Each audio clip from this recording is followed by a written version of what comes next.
achievements because there were new maps and new updates, which is crazy to believe. This game came out in 2016 and was still getting content in 2023. There was an update in October with a new map and a cool new pistol for every perk. I'm sure some of you are wondering, when's the next big update? Well, that update in October had an event called Last Han Standing, and they described it as the final assault, so it looks like we got our last big update.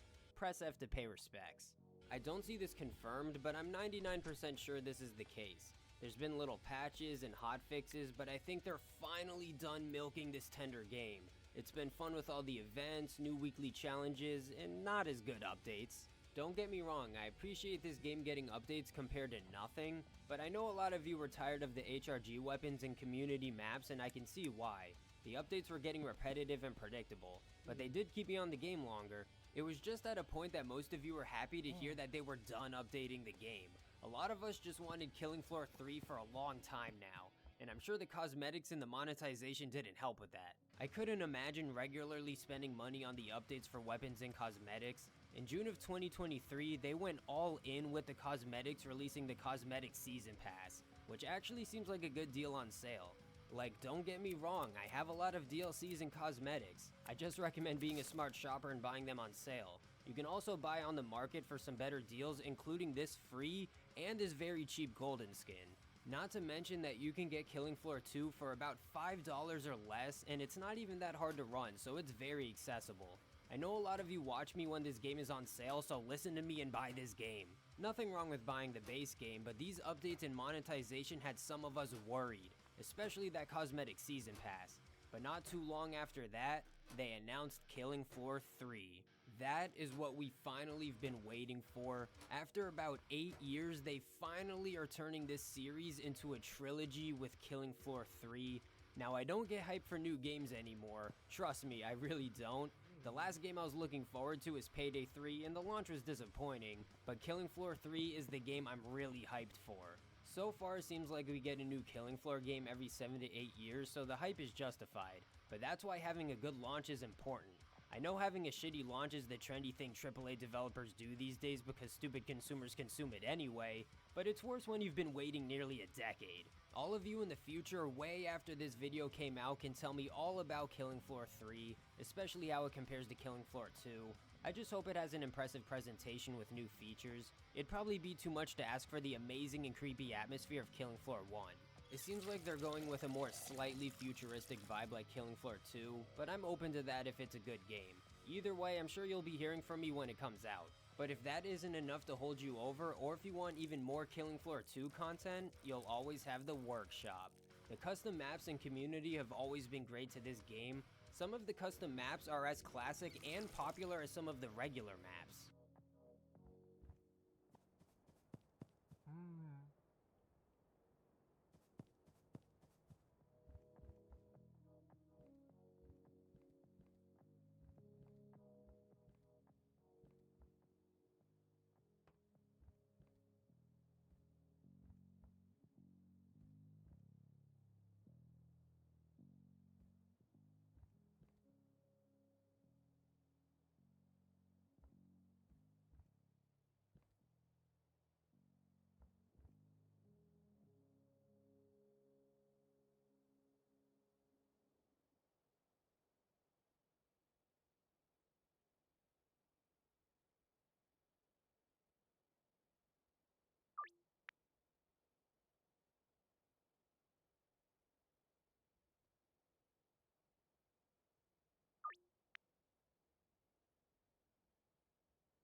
It's 16 and was still getting content in 2023. There was an update in October with a new map and a cool new pistol for every perk.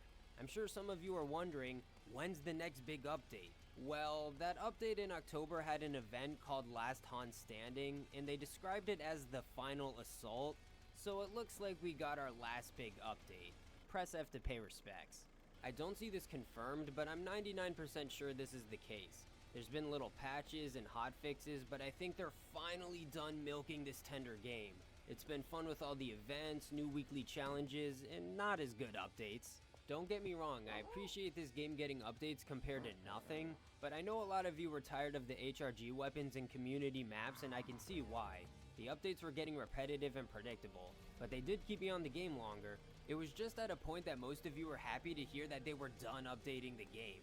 A lot of us just wanted Killing Floor 3 for a long time now, and I'm sure the cosmetics and the monetization didn't help with that. I couldn't imagine regularly spending money on the updates for weapons and cosmetics. In June of 2023, they went all in with the cosmetics, releasing the Cosmetic Season Pass, which actually seems like a good deal on sale. Like, don't get me wrong, I have a lot of DLCs and cosmetics. I just recommend being a smart shopper and buying them on sale. You can also buy on the market for some better deals, including this free and this very cheap golden skin. Not to mention that you can get Killing Floor 2 for about $5 or less, and it's not even that hard to run, so it's very accessible. I know a lot of you watch me when this game is on sale, so listen to me and buy this game. Nothing wrong.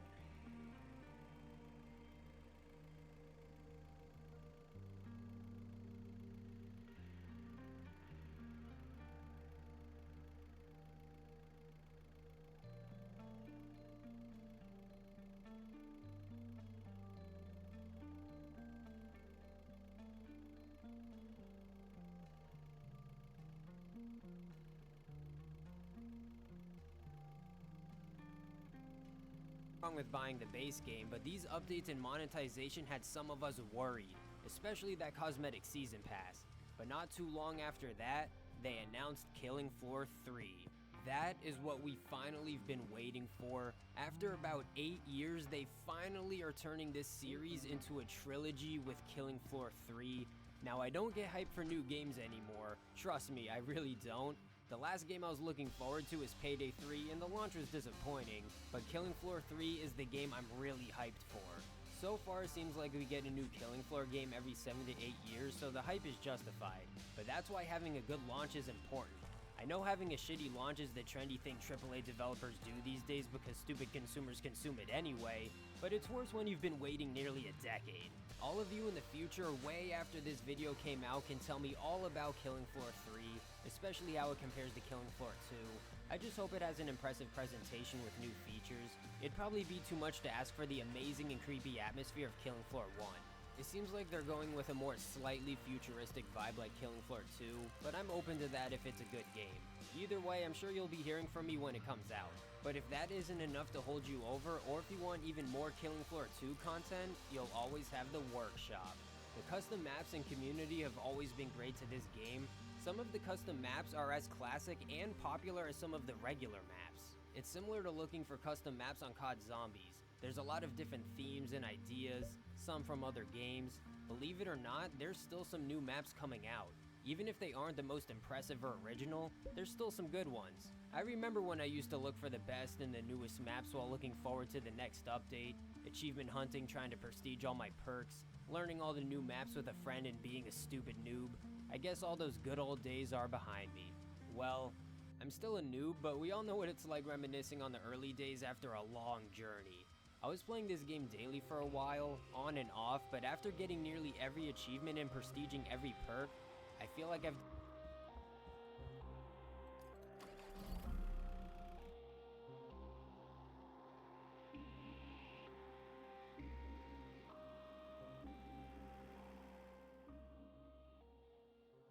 done enough. I mean, I could keep going if I really wanted to because there's still a lot of custom maps to play and I didn't fully max out my perks, but unless there's a real reason to, I'm mostly done with this game. And that's where you guys come in. Since my first Killing Floor 2 video did so good, I made one for Killing Floor 1 and you guys liked it, especially the short. So I'd be happy making more Killing Floor content to keep me on the game. Drop a comment if you guys want that, or let me know how many hours you have on Killing Floor 2. After nearly a decade, I want to see what the community is working with. You also might want to leave a comment because I'm putting my favorite comment on the screen from my last Killing Floor 2 video to give you guys a bit of a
spotlight for supporting me. Killing Floor 2 is a game a lot of us have been invested in, whether you love the game or want to see what's next in the series. It holds a special place in our hearts.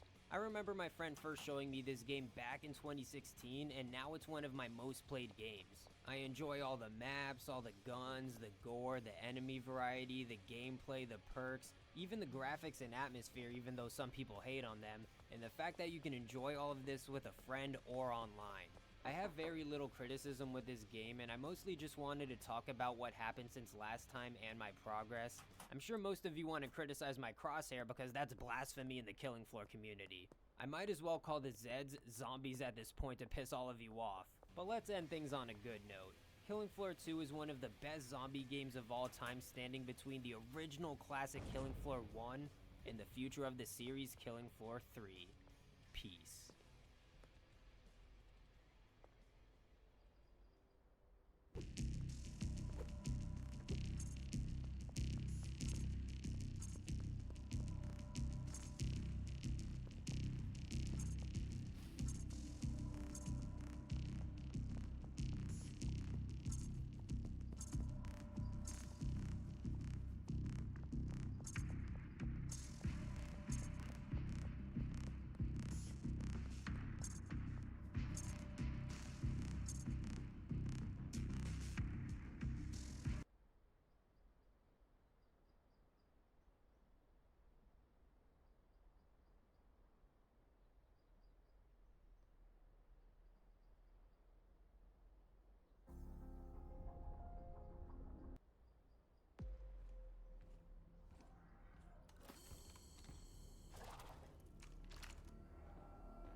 What do you think of when you hear the words wave-based zombie shooter? Now I can imagine you're probably thinking about Call of Duty Zombies because I mean, why wouldn't you be thinking about it? It seems to be the only wave-based zombie game people know about at this point because of the mainstream plague that Call of Duty has become. Although the new Zombies mode in Modern Warfare 3 looks kind of awful.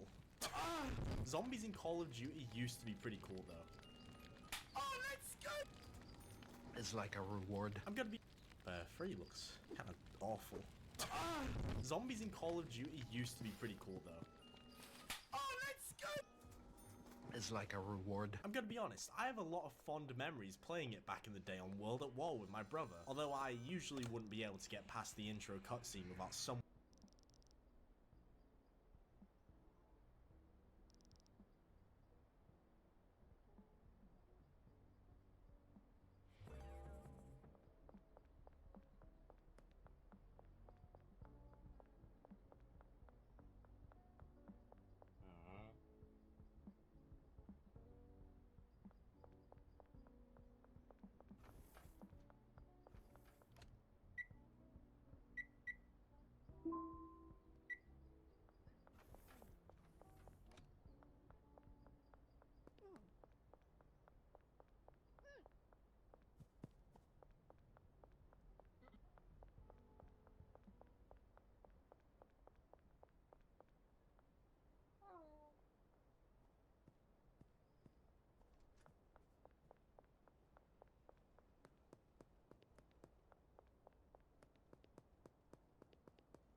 being in the room with me. I'm not talking about that though. Instead, I'm talking about another wave-based zombie shooter that I grew up with over a decade ago, and it's one that I still play frequently to this day. It's a little game called Killing Floor.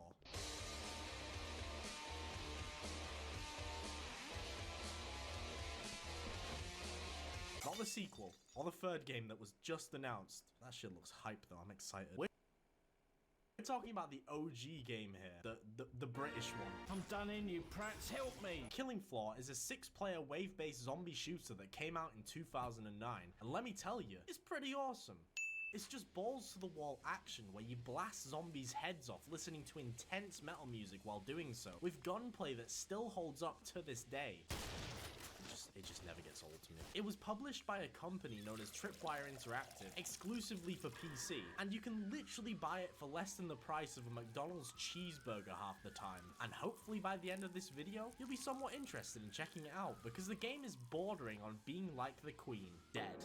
Okay, so I just want to make it clear that I wrote this part of the script like over a year ago, and it's aged really badly. Killing Floor actually outlived the Queen. Long live Killing Floor, I guess. I should probably mention Killing Floor can run on a fucking toaster, so you don't have to worry about PC specs or anything. You'll be able to have non-stop fun for hours with this game on your dad's microwave. Just like with a lot of games though, Killing Floor wasn't always like it is today. In fact, it was almost a completely different game altogether. It started out as a mod for Unreal Tournament 2004. The basic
basics were still similar, you know, you're still playing a first-person shooter where you shoot zombie-like enemies, but in the original mod there weren't waves. Instead, it was a linear campaign, and it was actually pretty scary. The general gameplay was still there, you know, you're still shooting fellas, but this time with finite resources, and you're in this dark, dingy world, started out as a mod for Unreal Tournament 2004. The basics were still similar, you know, you're still playing a first-person shooter where you shoot zombie-like enemies, but in the original mod there weren't waves. Instead, it was a linear campaign, and it was actually pretty scary. The general gameplay was still there, you know, you're still shooting fellas, but this time with finite resources, and you're in this dark, dingy world, completing objectives. It was basically just a survival horror game. I mean, check out the main menu. You could probably get tetanus just from looking at it. In the mod, you play as some random-ass army dude who was a part of DRF, the Elite Disaster Response Force. You were sent to London to take care of some unknown outbreak with some mates, but yeah, they weren't too lucky and you're one of the only survivors left. Since everything went completely wrong, your current objective is to reach any other survivors for a slight chance to escape with your life still intact. It's incredibly basic, but this was a 2004 mod. It works, I guess. The first thing you'll notice with this mod is how gross and grungy it looks. You look like you could catch a disease around every single corner, so it's accurate to the UK. Honestly, there are sections in the mod where it's downright unsettling at times. It oozes with a thick, ominous atmosphere. Even when enemies are attacking and there's heavy metal playing, it's still kinda creepy. I could go in depth about the mod, but it takes about 40 minutes to finish, and it's not really the main course of this video. It's the appetizer. Oh look, there's a second appetizer right next to it. This mod was later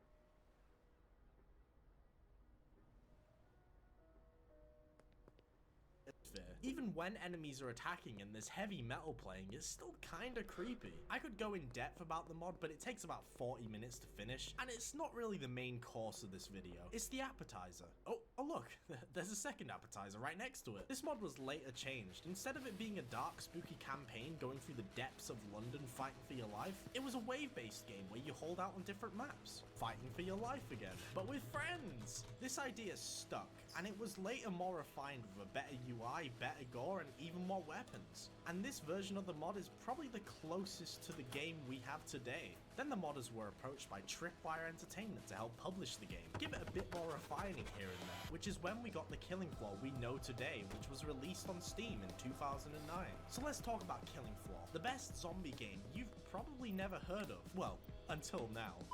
The objective of the game is simple. You have to survive either 4, 7, or 10 waves with a boss at the end that you and your fellow friends have to kill. It sounds simple, but getting to that point is quite a challenge, unless you play on the beginner difficulty, which is what I did as a kid because I was a fucking pussy, I'm not gonna sugarcoat it. Each wave has you killing a certain amount of zombies. Well, they're called Zeds in this game, so I'm gonna refer to them as that from now on. I probably should have specified that earlier. There are different variations of Zeds you have to kill, like an entire cast of them. Each one has completely different unique mechanics and personalities. I think they would be great in a sitcom together.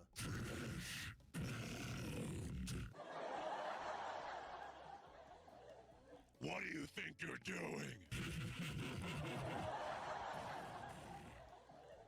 You're really starting to piss me off. The early waves start simple. You gotta face off against stuff like Clots, which are basic zombies. There's also Gorefasts, which are faster Clots with blades for arms, and occasionally you have to deal with an American. You get it? Because they're fat? Yeah. Funny, high obesity rates. The later you get into the waves, the more shit the game throws at you, eventually leading up to the horrifying powerhouse versions of the Zeds, like the Scrake, which is this large doctor looking guy with a chainsaw. Oh, and of course the iconic abomination known as Flesh Pounds. If you see one of these things, you do one of two things. Pelt it with every single round you have in the magazine, or, this is the smart option by the way, run the fuck away. I haven't even mentioned some of the other Zeds and the special abilities they have, but what I can say is each one is absolutely unique in both their abilities and visual design. Visual design especially, they are all intimidating as fuck and stand out from each other. I found them so intimidating that I actually refused to play the game by myself when I was younger. Call me a pussy all you want, but I was 10 at the time. I don't think I should have been playing Killing Floor. I probably should have stuck to Little Big Planet, the best game ever made. Hell yeah! Then there's the boss, the Patriarch. This guy does not mess around. Sure, he wears glasses like a specky four-eyed loser, but they just help him aim with his hit-scanning minigun arm. This boss fight can make or break a match. He has so many tricks up his sleeve, and you just don't see them coming half the time, which is strange because he always does the exact same thing when he spawns in on wave 10. He turns invisible at a random part of the map and instantly makes a beeline straight towards you. Thing is, you never know where he's gonna come from, and the only time you'll know he's there, well, it's usually too late by that time. While fighting him, you should have some of the best weapons in the game, like the absolute best firearms you can get from the trader with your hard-earned Great British pounds. But even then, he can still absolutely demolish you and your teammates. All of this would be frustrating and horrible, having to restart entire matches working your way back up to the good weapons. But here's the thing, it isn't annoying, because even the starting weapons pack a punch. Gunplay is always a very important part of first-person shooters, and there's never an in-between for how good it is in games. It's either flaccid and horrible, or literal gun porn.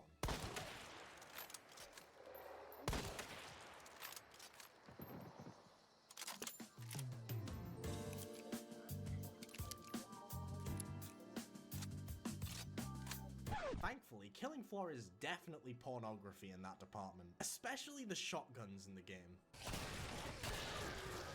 You can always determine whether or not an FPS game is good just from the shotguns alone. The way Zeds react to the impact of the bullets is insanely satisfying too, especially headshots. Oh, I almost forgot to mention, there's this mechanic that randomly triggers called Z time that makes the game move in slow motion, and it always happens at the best times.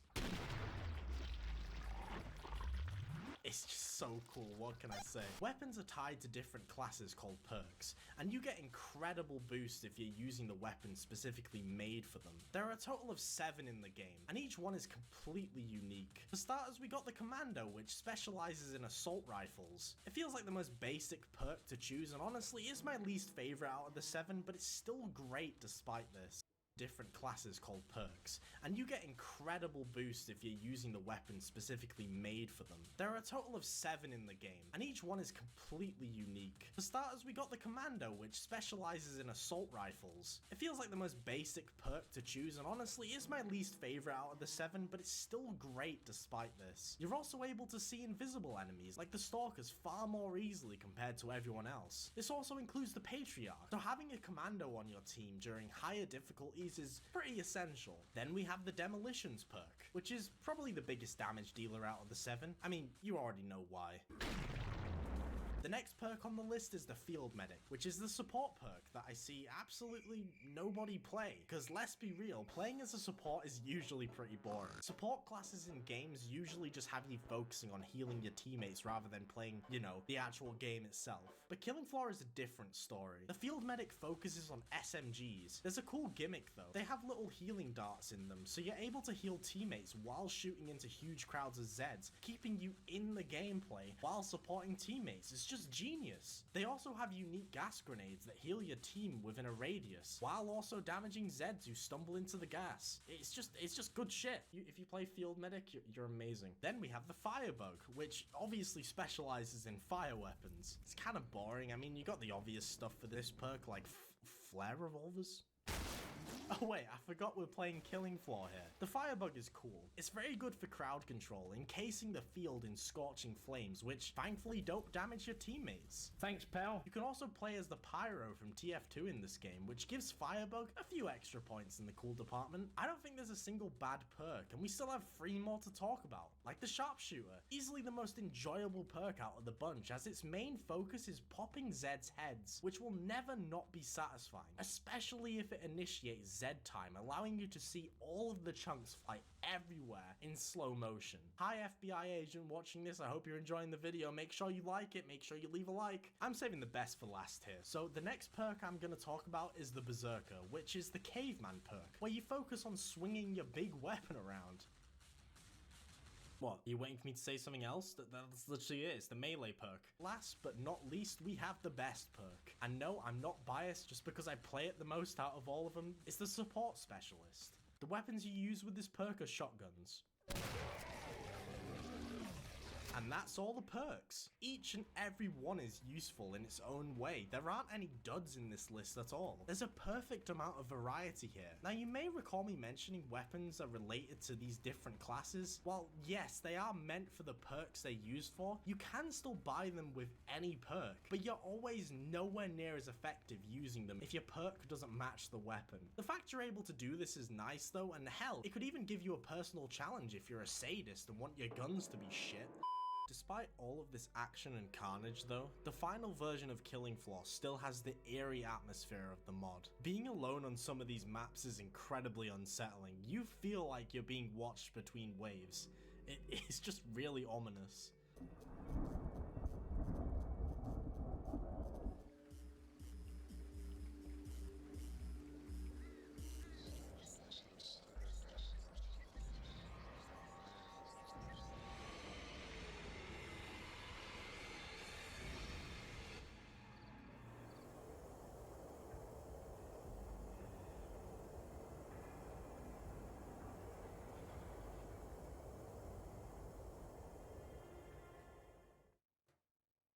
Killing Floor is a game that means a lot to me, and it's a game that stood the test of time. I can still hop onto a random ass server for a match and have an absolute blast playing it. I hope this video has made you interested in Killing Floor, especially if you've never heard of it before. If you're not into old games though, Killing Floor 3 is probably coming out at some point soon, so you could always just wait for that to release.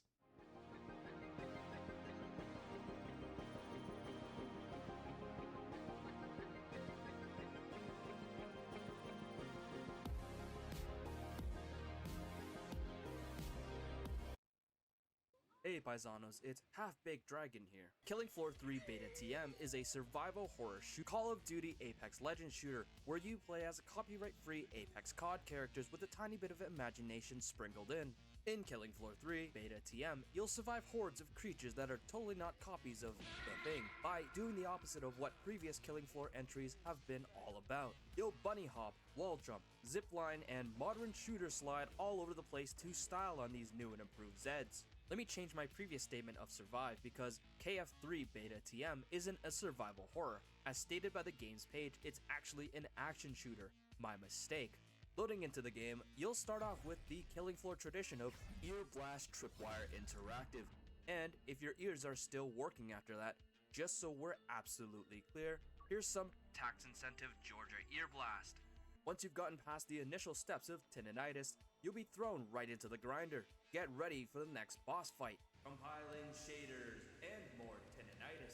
By the way, it's been 5 minutes and I can't turn down the in-game volume. I think I can't hear anymore. Please help. Afterwards, hit the stronghold button where you'll be transported to the hub, where you can spend lots of time walking around, but make sure you stop by the place where Tripwire put the majority of their time budget into, the shop, where you can grab yourself classic Foster skin and Fope Mall Ninja Redux, and free battle pass, supply pass, because let's give you guys a little taste of what we have in store before we implement future monetization options.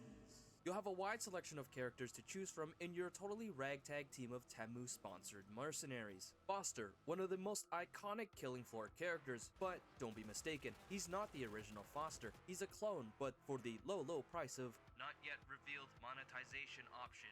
He could be the classic Foster you've always wanted.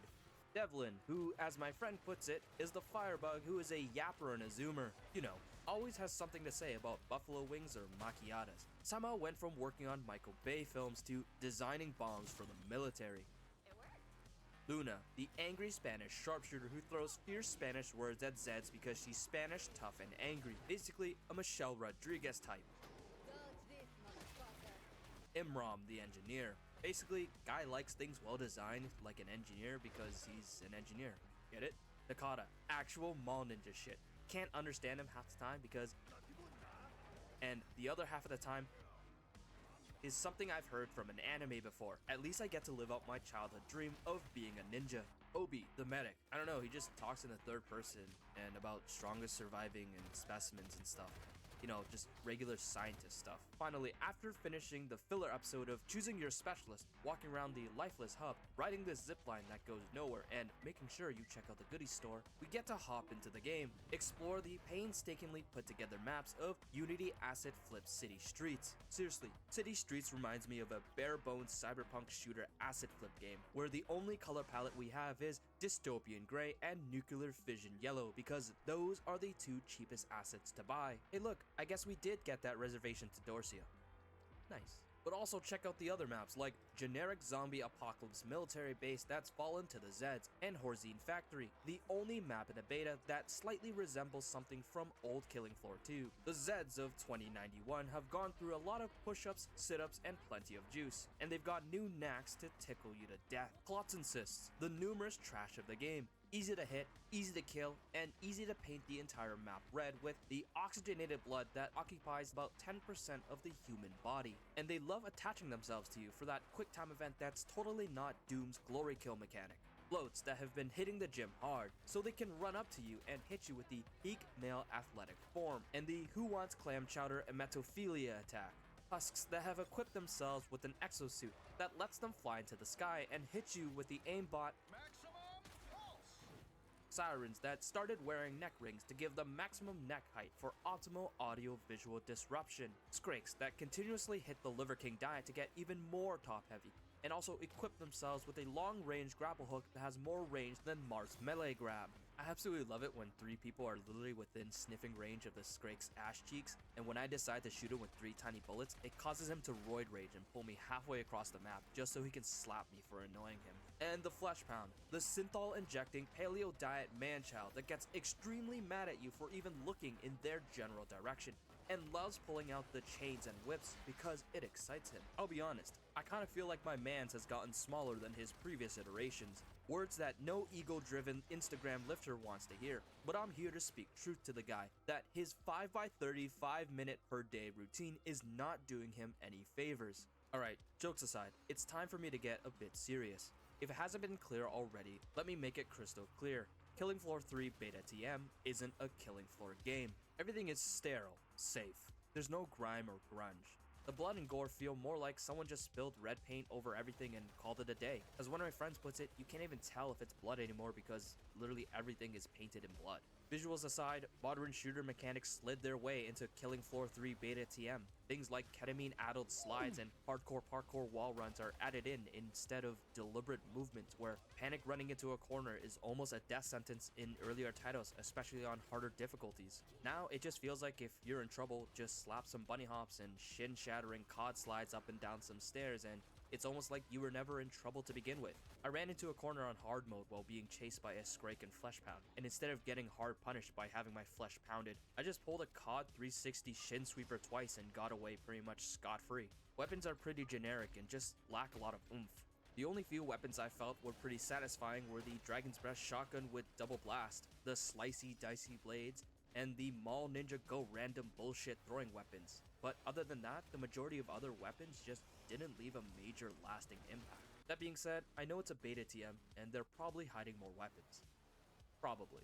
Classes are just boring and don't have a soul attached to them anymore. They're classified as specialists, Battlefield 2042 style, and locked in with character selection. Tripwire's reasoning behind locking characters to classes is to make it easier to identify classes through characters. This is a nothing burger. Literally looking at the nameplates has always been fine. My long-standing relationship with Tripwire, where Tripwire continuously tries to shove weapon crates and character skins down my gullet since day one of KF2, points me to suspect these specialists are force locked so that they can sell some skins. Oh hey, look at that, Battle Pass and classic skins already being promoted. Never changed, Tripwire. In KF2, Commando, Firebug, and SWAT were 3 different flavors of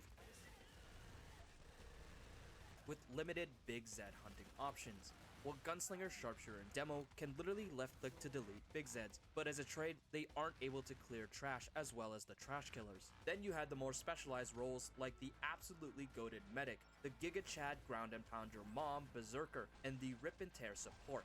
Then there's Specialist, which is pretty much a meme pick and a coin toss between solid all-arounder and fuck it, we play every class poorly. Instead, in KF3 Beta TM with the Specialists, they pretty much amount to, here's 4 weapons. Do you want to play as Big Trash Killer or Big Z Hunter? Commando doesn't really feel like a commando. I don't know what its purpose is in this game. It used to be a dedicated trash killer and Z time extender, but I don't feel like it does anything good that the other classes can't do better. Looking through the planned skill tree, it seems like Tripwire wants to make the commando some sort of ranged tank that applies status effects and keeps the enemy at bay. It feels like they wanted commando to be a SWAT, but also utilize syringes to take a dose of speed and also have extra damage stacks. It's like it wants to be a big damage dealer, but also a tank, but also a rapid fire trash killer, but also a hold the line type of fella. It just feels like there's a weird disjoint in the class and it doesn't have a main focus. At the least, the weapons feel decent since they're ballistics, but then again, the weapons just lack oomph.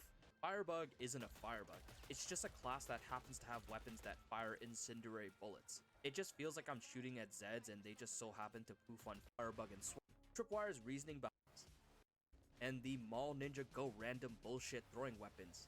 But anymore hasn't been clear already, let me make it crystal clear. Killing Floor 3 Beta TM isn't a Killing Floor game. Everything is sterile, safe. There's no grime or grunge. The blood and gore feel more like someone just spilled red paint over everything and called it a day. As one of my friends puts it, you can't even tell if it's blood anymore because literally everything is painted in blood. Visuals aside, modern shooter mechanics slid their way into Killing Floor 3 Beta TM. Things like ketamine-addled slides and hardcore parkour wall runs are added in instead of deliberate movements where panic running into a corner is almost a death sentence in earlier titles, especially on harder difficulties. Now, it just feels like if you're in trouble, just slap some bunny hops and shin-shattering COD slides up and down some stairs and it's almost like you were never in trouble to begin with. I ran into a corner on hard mode while being chased by a Scrake and Flesh Pound, and instead of getting hard punished by having my flesh pounded, I just pulled a COD 360 shin sweeper twice and got away pretty much scot-free. Weapons are pretty generic and just lack a lot of oomph. The only few weapons I felt were pretty satisfying were the Dragon's Breath shotgun with double blast, the slicey dicey blades, and the Mall Ninja Go random bullshit throwing weapons. But other than that, the majority of other weapons just didn't leave a major lasting impact. That being said, I know it's a beta TM, and they're probably hiding more weapons.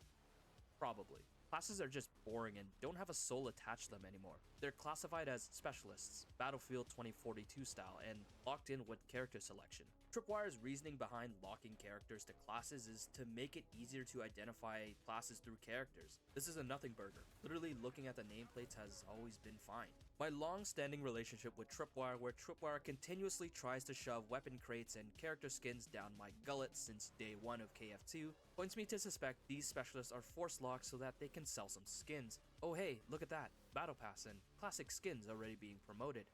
Never changed, Tripwire. In KF2, Commando, Firebug, and SWAT were 3 different flavors of with limited Big Z hunting options. While Gunslinger, Sharpshooter, and Demo can literally left click to delete Big Zeds, but as a trade, they aren't able to clear trash as well as the trash killers. Then you had the more specialized roles like the absolutely goated Medic, the Giga Chad Ground and Pound Your Mom Berserker, and the Rip and Tear Support. Then there's Specialist, which is pretty much a meme pick and a coin toss between solid all-arounder and fuck it, we play every class poorly. Instead, in KF3 Beta TM with the Specialists, they pretty much amount to, here's 4 weapons. Do you want to play as Big Trash Killer or Big Zed Hunter? Commando doesn't really feel like a commando. I don't know what its purpose is in this game. It used to be a dedicated trash killer and Z time extender, but I don't feel like it does anything good that the other classes can't do better. Looking through the planned skill tree, it seems like Tripwire wants to make the commando some sort of ranged tank that applies status effects and keeps the enemy at bay. It feels like they wanted commando to be a SWAT, but also utilize syringes to take a dose of speed and also have extra damage stacks. It's like it wants to be a big damage dealer, but also a tank, but also a rapid fire trash killer, but also a hold the line type of fella. It just feels like there's a weird disjoint in the class and it doesn't have a main focus. At the least, the weapons feel decent since they're ballistics, but then again, the weapons just lack oomph. Firebug isn't a firebug. It's just a class that happens to have weapons that fire incendiary bullets. It just feels like I'm shooting at Zeds and they just so happen to poof on fire the moment my bullets hit them, and fire magically spawns around the Zeds. It doesn't feel like I'm roasting everything to cinders and panicking everything much to the jargon of sharpshooters. And it also really doesn't help that the fire is literally just a PNG effect. Killing Floor 3 Beta TM, by the way. The Incinerator is supposed to be this game's flamethrower, but it feels more like I'm just shoving a hairdryer into someone's face on max setting. And the Dragon's Breath shotgun and SMG are more like SWAT and support weapons rather than the classic MAC-10 and Dragon's Breath shoddy in KF1 and 2 that spray fire everywhere with each shot. Engineer is this weird mix between support and demo where Tripwire said, hey, these 2 classes are big Zed hunters, so we should just Apple pen them together, right? Except it's like they forgot what made those classes feel great. Support had a big fuck-off shotgun that launched Zeds into KF4, and the demo just absolutely nuked your entire screen with blood, guts, and gore. Remember the Dragon's Breath shotgun I mentioned in the Firebug class? It feels more like a support shotgun than the new engineer shotguns. Sharpshooter is actually one of the few classes I feel is pretty decent because of the Gunslinger Sharpshooter synergy that's always been there since KF1, but the weapons just don't have any punch to them. It just feels like each weapon is a Tickle Me Elmo designated marksman rifle, instead of the hard-hitting sniper or semi-auto rifles we had in the old games that just pop off heads. And there's also a distinct lack of heavy punching weapons like the railgun or 50 cal fun time to explode Zed's heads like someone putting a pipe bomb inside of a watermelon. The ninja class is a Mall Ninja Berserker that functions as a Moon Knight throwing random shit at people. I feel like the Mall class ninja was just slapped together because Tripwire was afraid people would complain there wasn't a melee class in the starting lineup. I mean, you have bigger problems to worry about, but okay. That being said, I did want to try the ninja out more as I was a Berserk main in KF2. Parrying for me felt off and melee was kinda weird, but I think I figured it out. I think it might be a placebo, but I feel like you have to be looking exactly pixel perfect at the Zed attacking you to parry. If you're not visually lined up exactly, the game doesn't consider that as a block or parry, which is frustrating because in KF2, it was more about the timing of the attack instead of if you were looking right into the Zed's glowing bedroom eyes. It wasn't until level 10 I got both the perfect parry skills that pretty much made Ninja feel fun. It's pretty much the same as KF2's Berserker leveling, where Berserker is dog water until you reach level 15 and get the same parry perk. I feel like if Ninja was focused on being a unique class about utilizing the new movement system and throwing shit at people, it would feel a lot more inspired. Instead, Ninja just tries to be both a berserker and occasionally yeeting shurikens at Zed's heads. Medic is something I don't have too much experience in. I've played Medic in KF 1 and 2 and got the general gist of the role in those games. Heal, buff, and keep everyone alive and kicking. I asked thoughts from my friend who is a Medic main in those two other games, less is goated soul by the way, to help me figure out why the class just felt off when compared to the other killing floors. In KF3 Beta TM, it feels like the Medic takes more of a 私は治す方の人間なんだが and drop syringe bags everywhere healer. It just doesn't feel like a medic is a medic anymore. Sure, you still have the ability to shoot people with your rinky-dinky health darts that are semi-useful, but they just aren't as good as the limited press Q to heal all damage syringes that everyone has until I guess you level up the medic skill tree, which provides better healing. I think Tripwire was trying to go for this style of play where everyone has limited heals to prioritize the medic, but I think in their own brilliance, they cause the opposite effect where even though the medic's ulti is pretty great and syringes auto-follow players, I feel like using my own syringe is just better because of the big healy wheelie it gives and the almost unlimited syringes you can get from buying it at a trader or getting it from mass spamming medkits. It honestly feels like Tripwire wanted Medic to be more of a battlefield buffer like Apex Legends support character, rather than the Medic we know, rapidly keeping everyone's health topped up and good to go. On the topic of triage, I don't think the Resi Wezi mechanic ripped right from Apex really belongs in Killing Floor. It kind of feels like less of a punishment for messing up, but I do find it fun to walk up and press E to revive, and poof! All the mangled bones and torn flesh from your teammate is rescinded and they're able to cod slide out of the bang bus to stick a syringe in their forearm.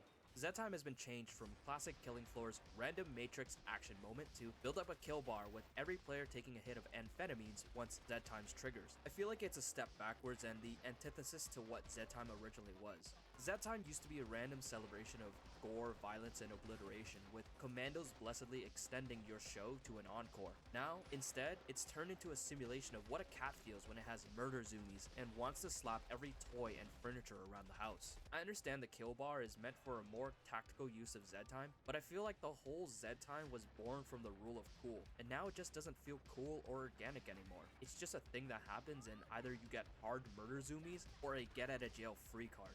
If you stayed this long in a video, here are some positives, but not much. Normal difficulty is brain dead gaming, so my friend and I tried hard and hell on earth to see how it plays. The game and its mechanics are actually decently fun with friends and on a harder difficulty. It feels like the game was intentionally designed with COD movements in mind, and on the harder difficulties, the new mechanics do get a chance to shine. The movement is nice for maneuvering and kiting Zeds on harder difficulty. Even if they still do a weird sprint towards you, then kindly walk towards you respectfully. Some classes feel pretty fun to play. Sharpshooter and Ninja have been enjoyable. Ninja especially when I got the parrying perk and stun coating on all my weapons. Ultimate moves are pretty wacky but pretty useful.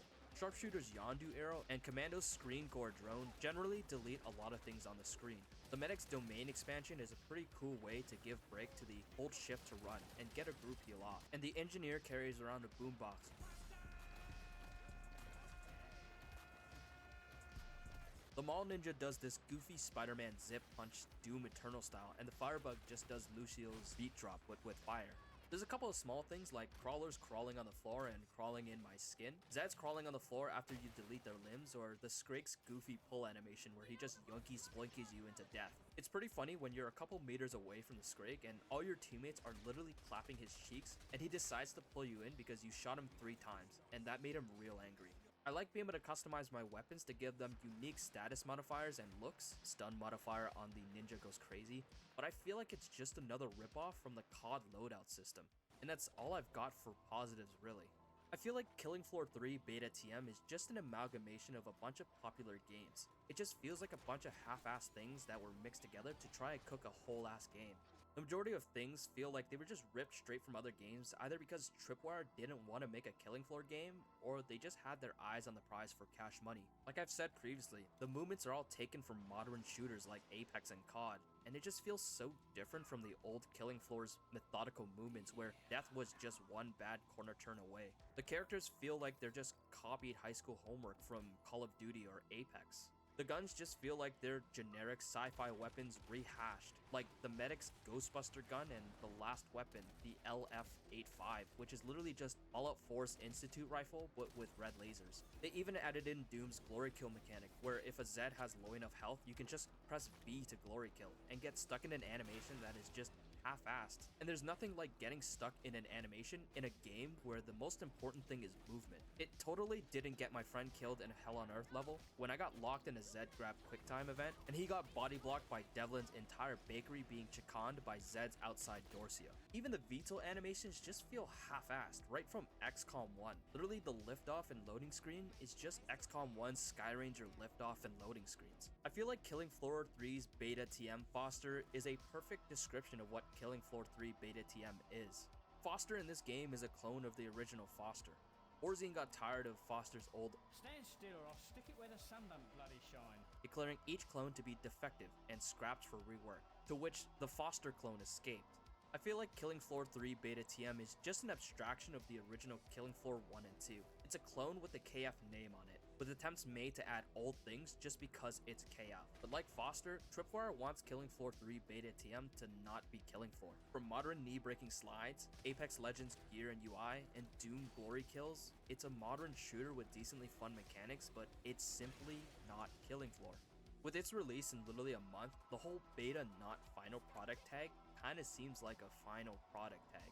The only things I can see Tripwire fixing are just the bugs. Entire reworks, if planned, just aren't feasible within a month. I don't want to say that this is the Killing Floor 3 product we get because it's advertised as Beta TM, but if they decide the chicken is done cooking, then this is what we get.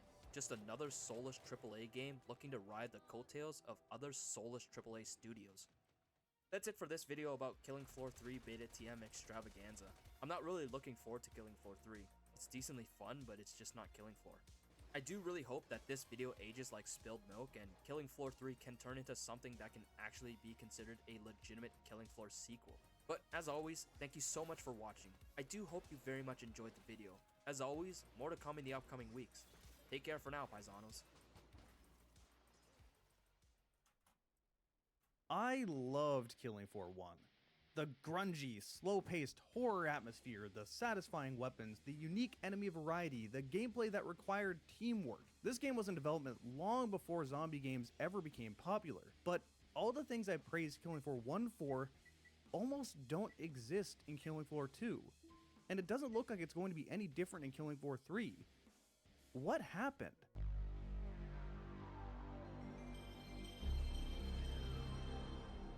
Hey, Jarek here, and I have put literally 1/4 of the amount of time into Killing Floor 2 that I have Killing Floor 1, which is saying a lot because I really liked Killing Floor 1 and put an unreasonable amount of time into that game. And in all fairness, I look at Killing Floor 2 in the same way I look at Fear 2. In a vacuum, it's not bad, but compared to the first game, I'm just disappointed. To make it easier for me to understand why I feel this way, I'm going to split this video up into 4 categories. help me like now! The atmosphere and tonal difference between Killing Floor 1 and Killing Floor 2 is the thing anyone will notice subconsciously, whether you're looking for it or not. Let me play you a few clips of just walking around these maps as an example.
You don't need to know much about the story in Killing Floor.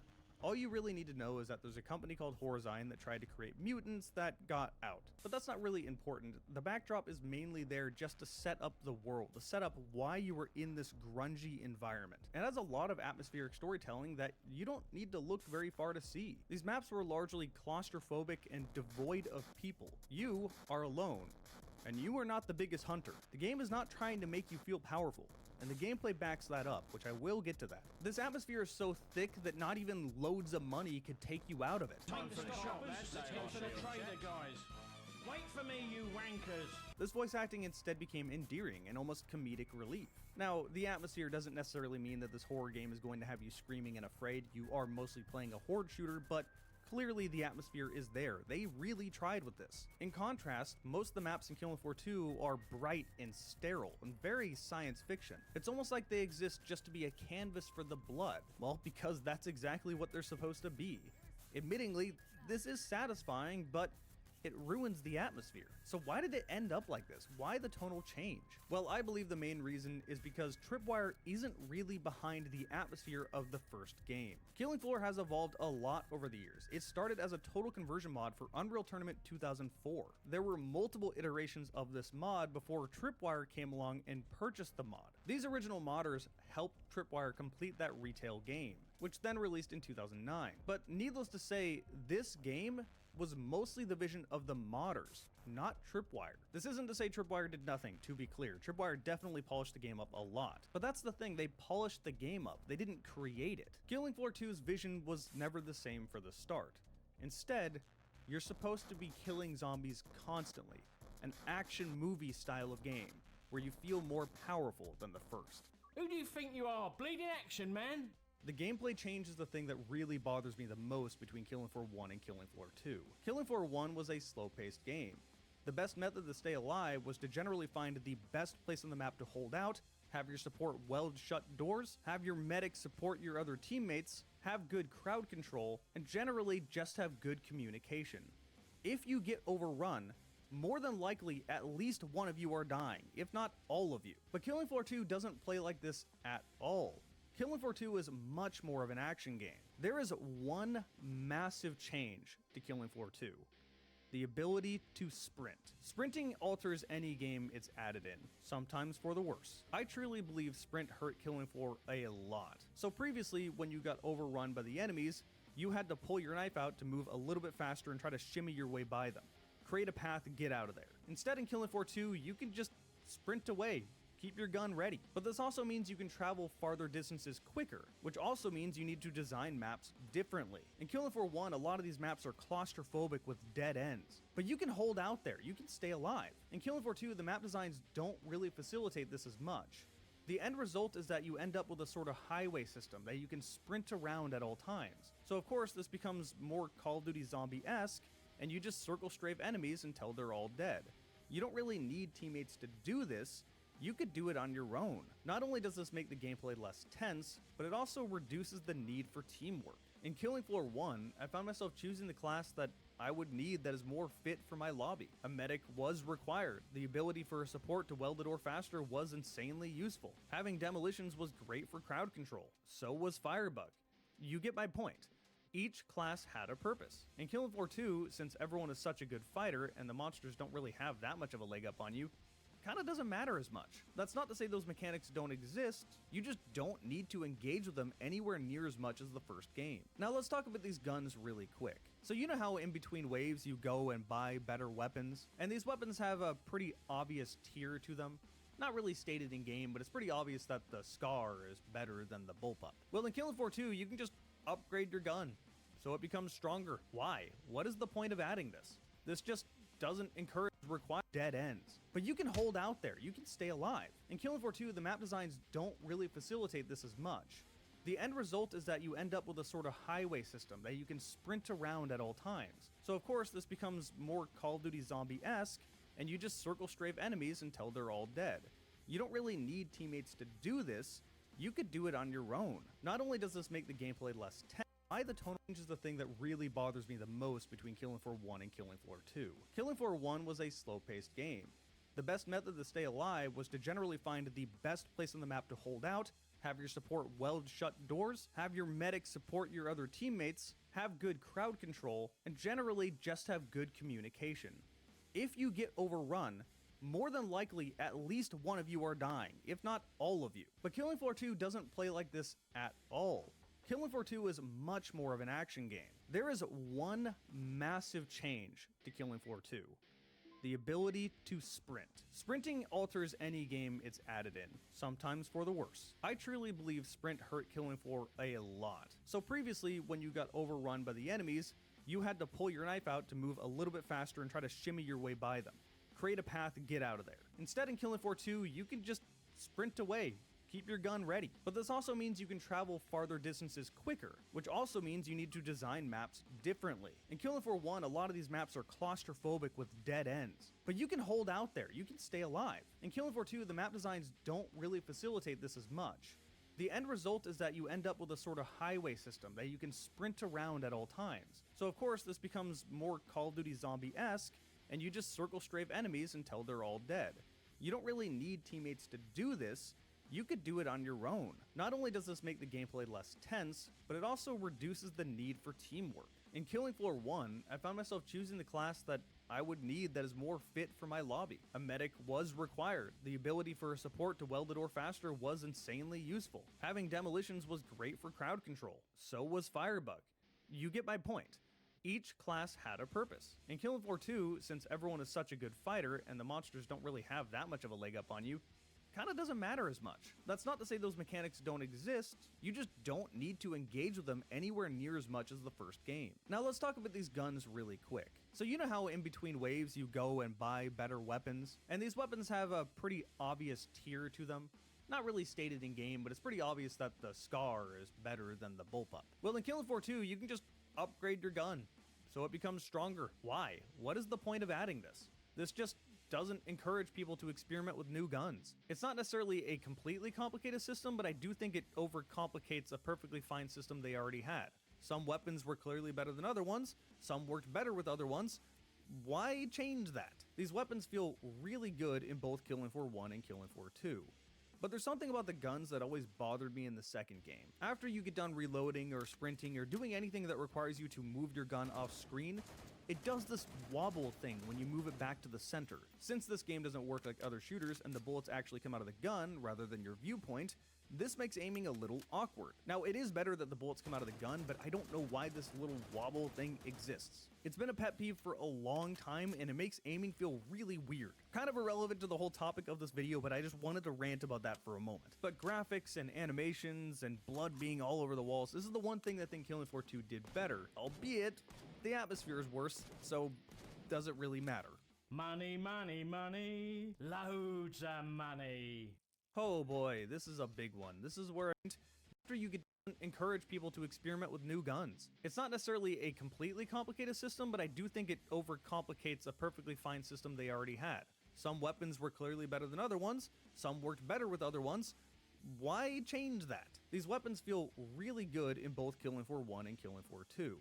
But there's something about the guns that always bothered me in the second game. After you get done reloading or sprinting or doing anything that requires you to move your gun off screen, it does this wobble thing when you move it back to the center. Since this game doesn't work like other shooters and the bullets actually come out of the gun rather than your viewpoint, this makes aiming a little awkward. Now, it is better that the bullets come out of the gun, but I don't know why this little wobble thing exists. It's been a pet peeve for a long time, and it makes aiming feel really weird. Kind of irrelevant to the whole topic of this video, but I just wanted to rant about that for a moment. But graphics and animations and blood being all over the walls, this is the one thing that I think Killing Floor 2 did better, albeit the atmosphere is worse, so does it really matter? Money, money, money. Loads of money. Oh boy, this is a big one. This is where I start talking about Tripwire as a company. Explaining Killing Floor 2's monetary system is something that would take me literally 20 minutes, so instead of doing that, I'm going to play you a too long didn't read clip from Connor Sherry Shaw's channel. To recap, the marketplace is Steam's built-in API for buying and selling of cosmetics between players. The store is Killing Floor 2's in-game catalog of cosmetics and actual weapons for use in-match. The vault builds up Vosh, not Dosh, Vosh collected in-match for unlocking cosmetics. And the trader is the in-match store, which uses Dosh, not Vosh, Dosh to buy weapons for that very match, which use the cosmetics unlocked from all the prior distributors and will offer the paid weapons purchased purchase from the store provided you coughed up the cash. All of this is to say, when I'm telling you that Killing Floor 2's economy is a mess, I mean every facet of it. Oh, and this video is 5 years old. They added these loot boxes while the game was still in early access. Oh, and they've added season passes now. Just everything wrong with gaming you could see happen. Oh, instead of doing that, I'm going to play you a too long didn't read clip from Connor Sherry Shaw's channel. To recap, the marketplace is Steam's built-in API for buying and selling of cosmetics between players. The store is Killing Floor 2's in-game catalog of cosmetics and actual weapons for use in match. The vault builds a Vosh, not Dosh, Vosh collected in match for unlocking cosmetics. And the trader is the in-match store, which uses Dosh, not Vosh, Dosh to buy weapons for that very match, which use the cosmetics unlocked from all the prior distributors and will offer the paid weapons purchased from the store provided you coughed up the cash. All of this is to say, when I'm telling you that Killing Floor 2's economy is a mess, I mean every facet of it. Oh, and this video is 5 years old. They added these loot boxes while the game was still in early access. Oh, and they've added season passes now. Just everything wrong with gaming you could see happening in real time. Killing Floor 1 didn't work like this. When it launched, it was reasonably priced, $20, and it was the full game. That was it. There wasn't any microtransactions, there was no season pass.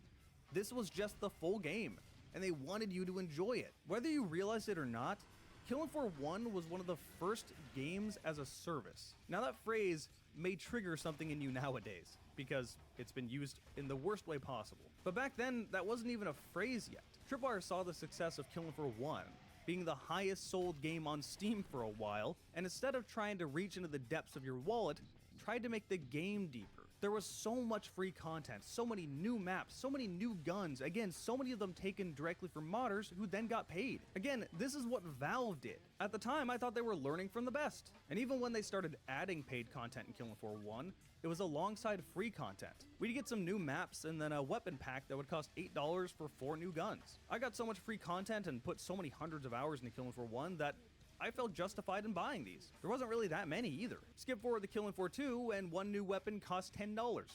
Just one. Oh, I'm sorry. There's a season pass now for one.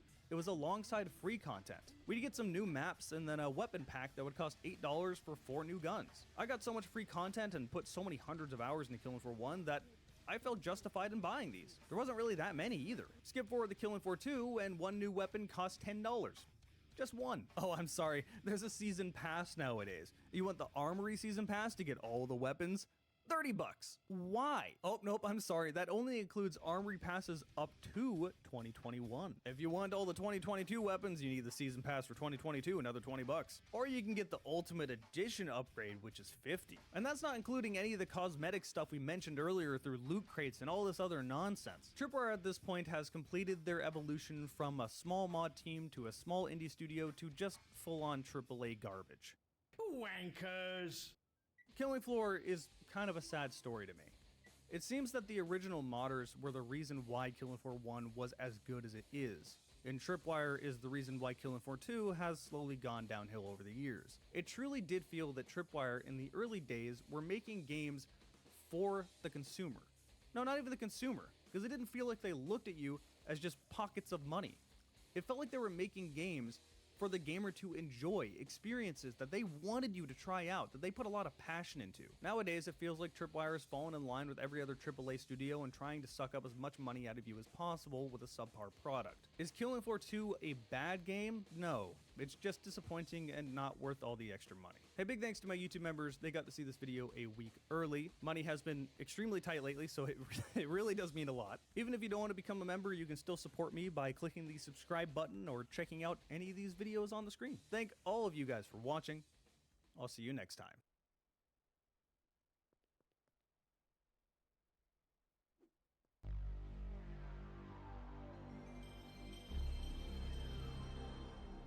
Hey, Derek here.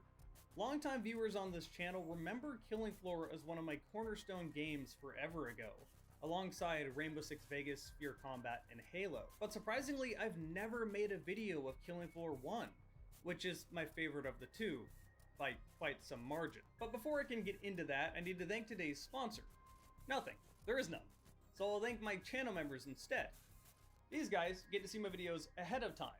Sometimes a month ahead of time if I'm stockpiling videos to go on vacation like I'm doing right now. If you want to join the channel and get weekly shoutouts as well as early viewership, You can click that join thing right there. It would help me a lot. YouTube's revenue is inconsistent at best. But if you don't want to do that, there's a subscribe button right next to it. Okay, Killing Floor. It's been around longer than you may realize. Yes, the retail version came out in 2009, but it has existed as an Unreal Tournament 2004 mod since 2005. In fact, there's 4 important releases of Killing Floor. The original Killing Floor 1.0 that came out in 2005, this was a lot more survival horror oriented and looks very gritty. There was Killing Floor 2.0 released a year later in 2006, more or less the same but a lot cleaner looking. And then there's the one you're probably thinking about, Killing Floor Retail in 2009. And of course Killing Floor 2 came out in 2016, that was 7 years ago. Man, it's been a while. Fun fact, it came out a year after Halo 5. I feel like there's this void in time sometime around 2020, and anything before that is just ancient history now. Anyway, the Killing Floor mod wasn't originally made by Tripwire. Tripwire instead bought the mod, and with the assistance of the original mod team, Tripwire would be the new developer. The game was released on May 14th, 2009, after about 3 months of work by a crew of only 10 developers. It instantly became a top-selling game on Steam right after in 2009, and in 2014, Tripwire announced that Killing Floor had sold almost 3 million copies on PC. By May 2019, the Killing Floor series had sold more than 10 million units combined, with total revenues over $100 million US. Needless to say, the acquisition of Killing Floor was the smartest business decision Tripwire could have done.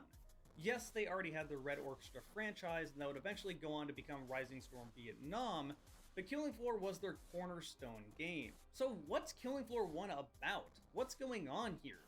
Well, there's a company called Horzine making mutants to take over the world. Or something like that. I can't stress enough how much I don't care. It's a co-op survival game. You're playing this to shoot mutants. The one thing I do care about, though, is this. Time for the shoppers, time for the trader, guys. Wait for me, you wankers. I need some money. I need some dosh. I need some dosh. Good old Gary's Mod videos. A relic of the past. Yeah, these voice actors were incredibly silly and very out of place for the survival horror atmosphere they were going for, but who cares? Everybody loves them. As for visuals, Killing Floor is proof that graphics aren't everything. The engine was outdated on launch, yet everyone loved this game. Now, I'm not saying better graphics wouldn't make the game better, because that's also not true. There's some nuance to that.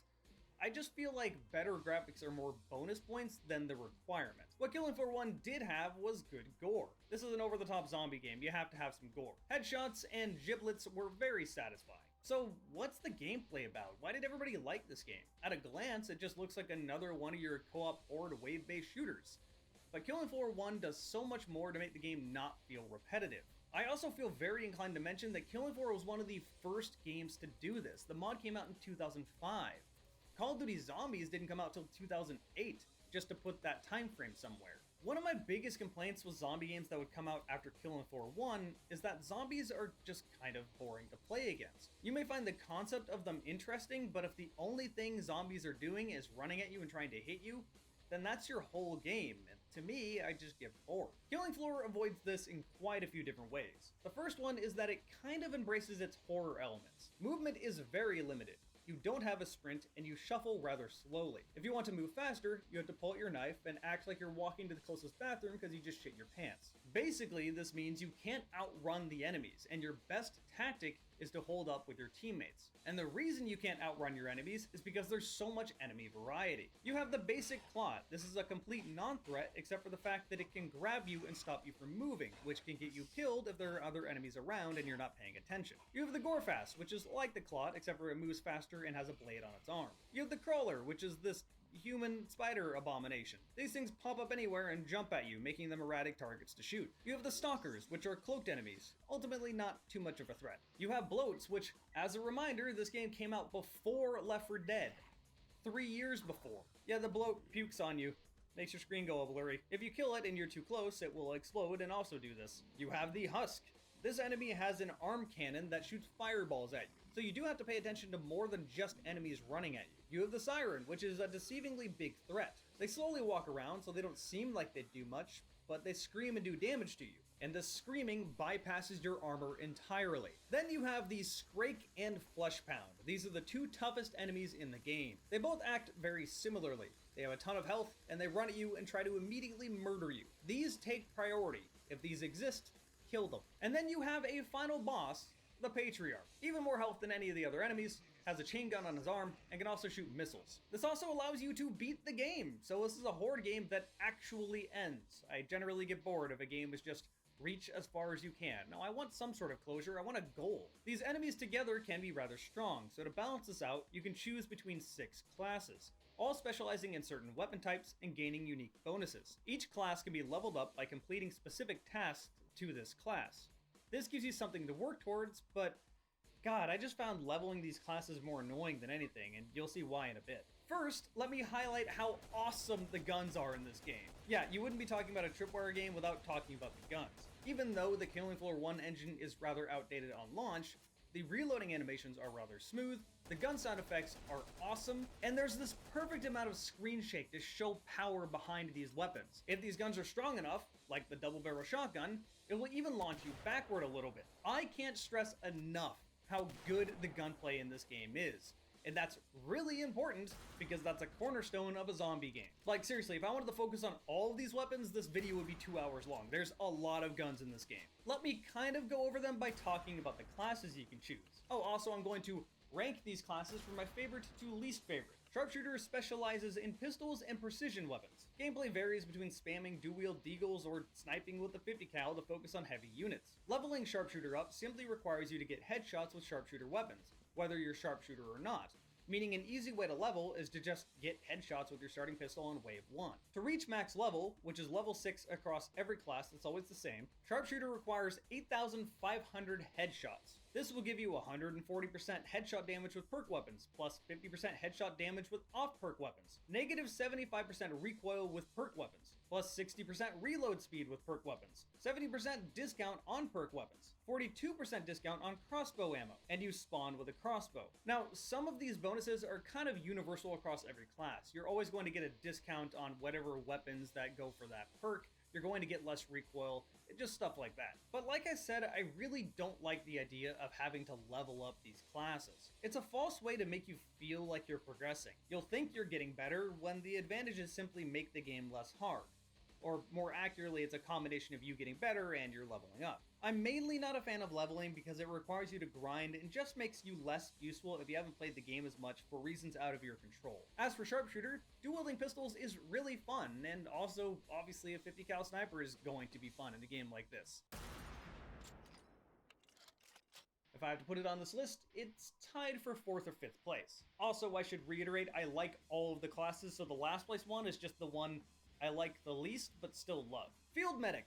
This one started as kind of a bad fighter and ended up overpowered. At first it only had this little dinky MP7, but as updates rolled out, it got an MP5, a Vector, an M7A3, and a Bile Thrower. The Medic's main gimmick is that, well, it's a medic. On all medic weapons comes a dart gun that will heal your teammates when it works. If your teammates are moving and you shoot them with a dart gun, half the time it makes this like concrete puff and nothing happens. So I usually would just tell my teammates to stand still when I tried to heal them. You also will get a medic grenade to replace your regular frag. This medic grenade will make a cloud of healing smoke that will also poison enemies. In order to level up the medic, you need to deal 100,000 points to healing teammates. You don't need to be a medic to level up medic, by the way. As long as you're healing your teammates, you will level your medic class. Everyone comes with their own syringe. Just the medic syringe recharges faster. When you reach level 6, you get plus 200% medical syringe recharge speed, plus 75% medical syringe potency, 75% bloat bile resistance, plus 25%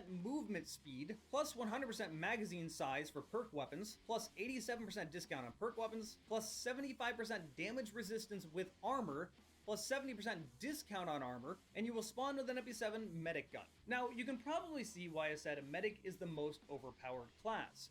Not only are you designed to heal your teammates, which is how you think a medic would be, sit in the back and play support, but also you're faster, you have better armor, you have good weapons for combat, so what's the downside here? You're just good at healing and fighting. Oh, also you're surprisingly tanky because of the armor. I think at first medic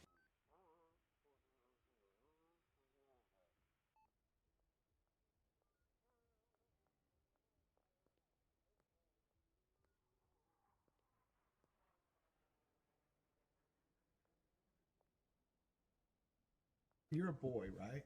No, I'm a girl.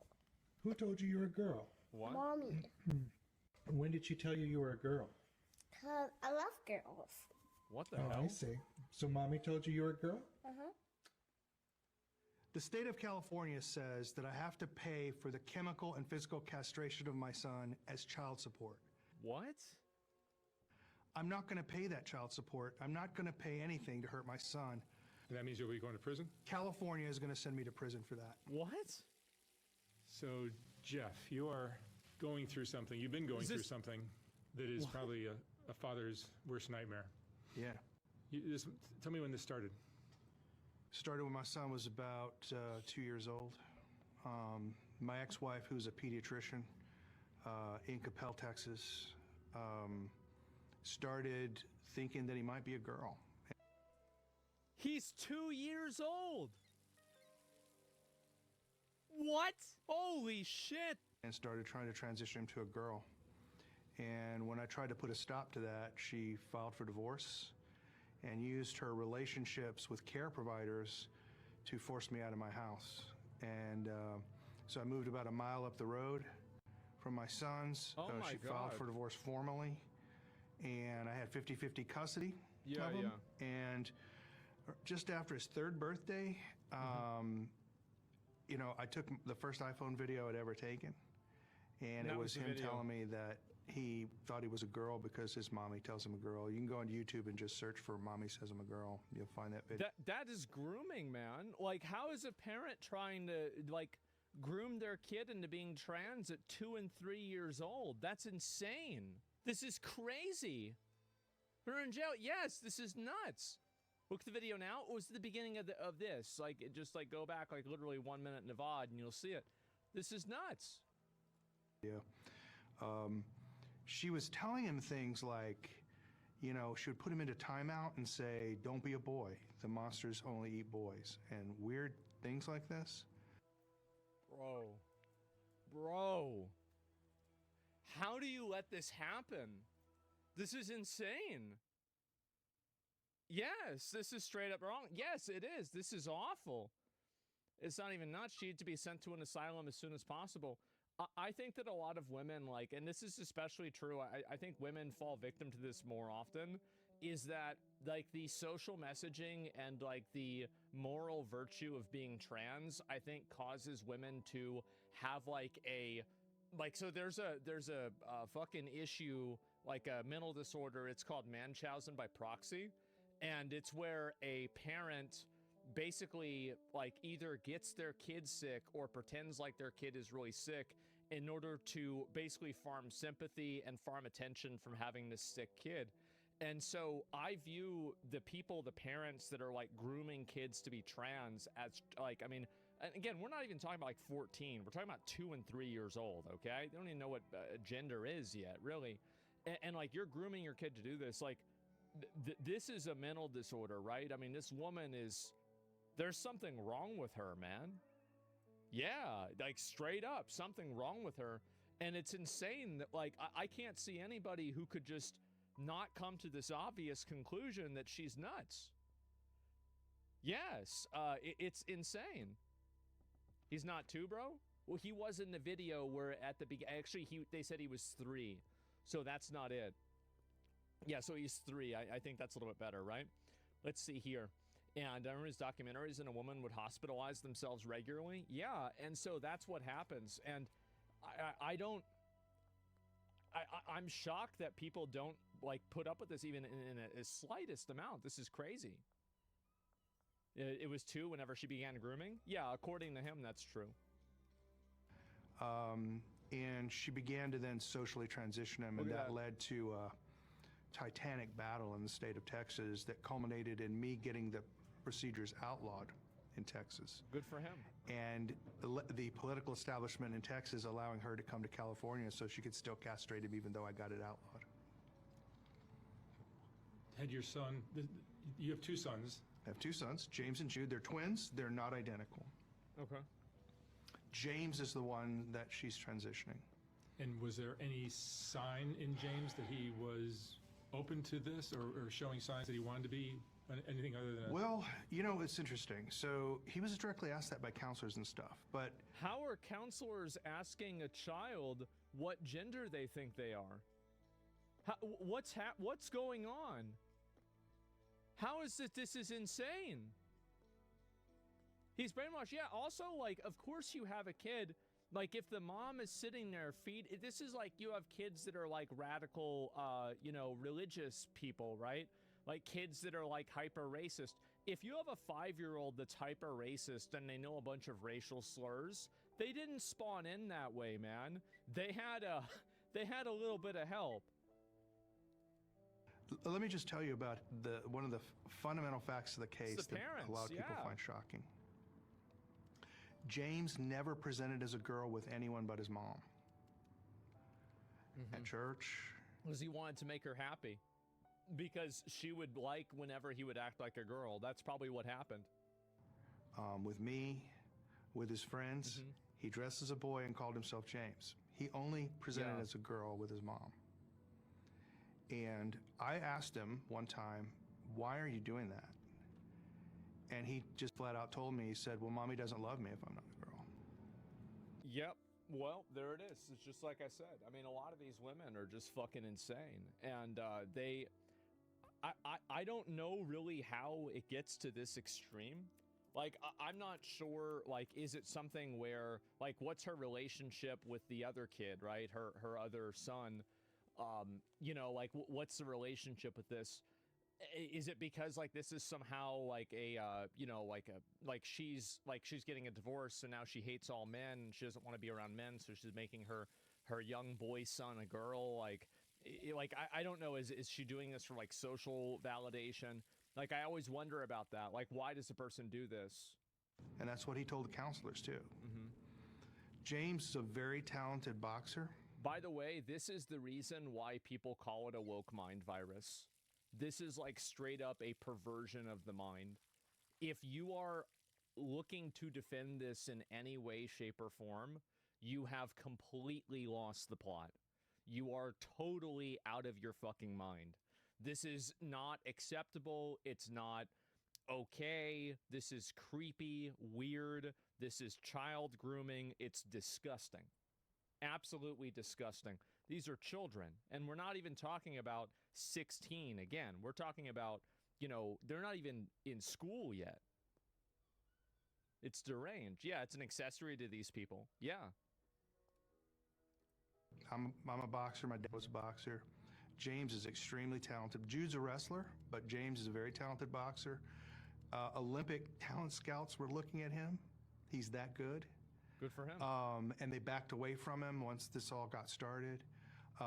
He has all boyfriends. Yeah, sure. Now, he has some things that you might say are feminine. He likes art. He particularly likes painting and pastels. Right. My son Jude likes sculpture, James is also more extroverted. And so this is why he's a girl, is because he likes art and painting. Uh-huh.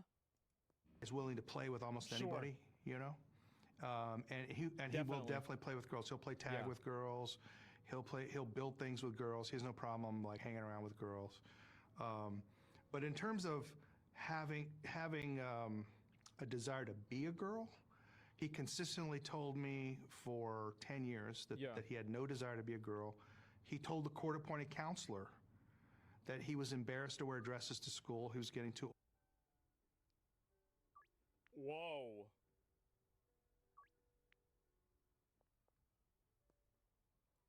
old for that and didn't want to wear dresses. And they initiated a CPS investigation against me for forcing him to be a boy. And my average divorced dad experience. Yep, well, there it is. Oh my God. How does this happen? Do you remember what I said before, guys? There's two groups of people in the world that are causing all of our problems, and the main one is Karens. That's CPS investigation.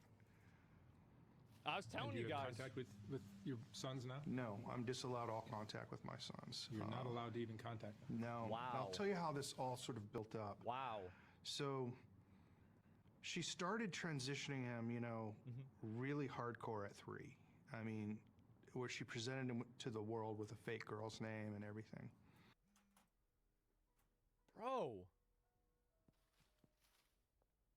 Bro, how is every single person in the country not immediately saying this woman needs to have the kid taken away from her? This is, yeah, put her in jail. This is sexual grooming. This is sick. This, of course, would have been an important component in the divorce that was going on. Of course. So we get to 2017, and we have our divorce trial, and we had a custody evaluator. His name is Blake Mitchell. He practices out of Frisco, Texas, which is a suburb of Dallas. Okay. And he asked me, what is your top issue? And I said, my top issue is she's tampering with my son's gender identity. Yeah. So he charges me $60,000 and does a 1-year investigation of my family, interviewing my children over and over again, everything. This, of course, would have been an important component in the divorce that was going on. Of course. So we get to 2017, and we have our divorce trial, and we had a custody evaluator. His name is Blake Mitchell. He practices out of Frisco, Texas, which is a suburb of Dallas. Okay. And he asked me, what is your top issue? And I said, my top issue is she's tampering with my son's gender identity. Yeah. So he charges me $60,000 and does a 1-year investigation of my family, interviewing my children over and over again, everything, and determines that she was not transitioning my son to a girl. He straight up lied to the court and said that I had made a false accusation against her for saying that she was trying to transition my son to a girl. And on that basis, I lost 50. Well, I mean, couldn't they just cross-reference it with him saying this to the, like, this is crazy. What the fuck? 50 custody and got less than standard possession time. So I basically got, 4 to 6 days a month with my sons. So that's how the divorce ended, with the psychologist just outright lying. Now, I've been lucky with these psychologists that lie. I've been able to prove they've lied, so the court actually set aside his report. But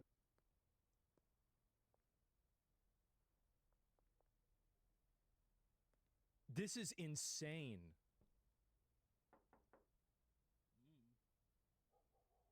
Revoke his license? Yeah, if he lied. That's what he actually told the court in his report. Exactly. So she then starts really ramping up it again, and now he's wearing makeup at school. Oh boy. He's using the girls' restroom at his elementary school. Which What, the teachers let this happen? The teachers are enabling this?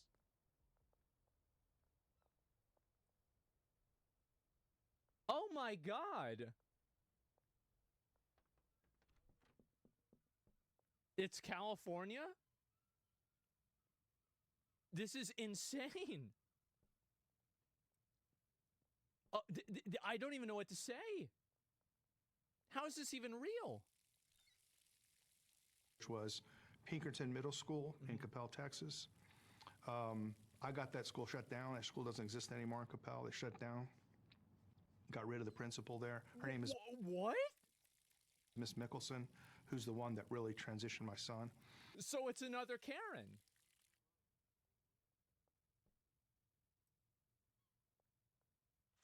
What is happening? What the fuck? I don't even know. And I found out it's a Karen coalition. It is. It is. They were in Texas. I guess so. I feel horrible for this man. Yes. Oh my God. That's in Texas or California? They were in Texas, and then after Texas seemingly wasn't putting up with it, then they moved to California. Out after 2.5 years, they had been transitioning my son secretly behind my back. So I would bring my son to Pinkerton Middle School in Coppell in boys' clothes, because he wears boys' clothes with me. and they would give him a dress.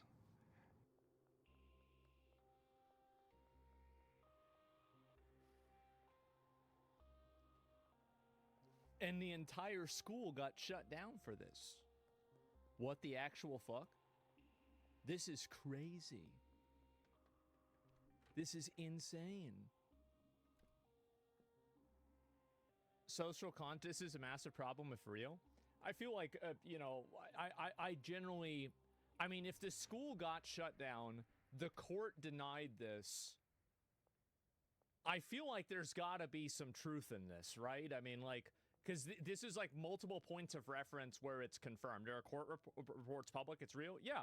Okay, so there's public court reports of this. And tell him to use the girls' bathroom. So wait a minute. So he's being groomed by school administrators to go into the bathroom of the other gender? Oh my God. How are these people not in jail? This is insane.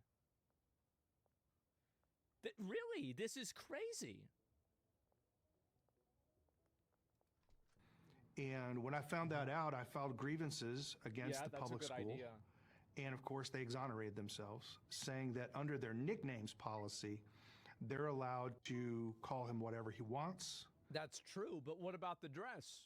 And what about the bathrooms? And they're allowed to put him in dresses because he wants to wear it and it doesn't harm him in any way. And so there was just no place to go. It's virtually impossible in Texas to sue a school district because they have sovereign immunity. Why? So this kept ramping up with my ex-wife. See, the problem of why this happens is that the individual teachers that are doing this don't get held accountable for, like, basically child grooming, which is, I think, what should happen.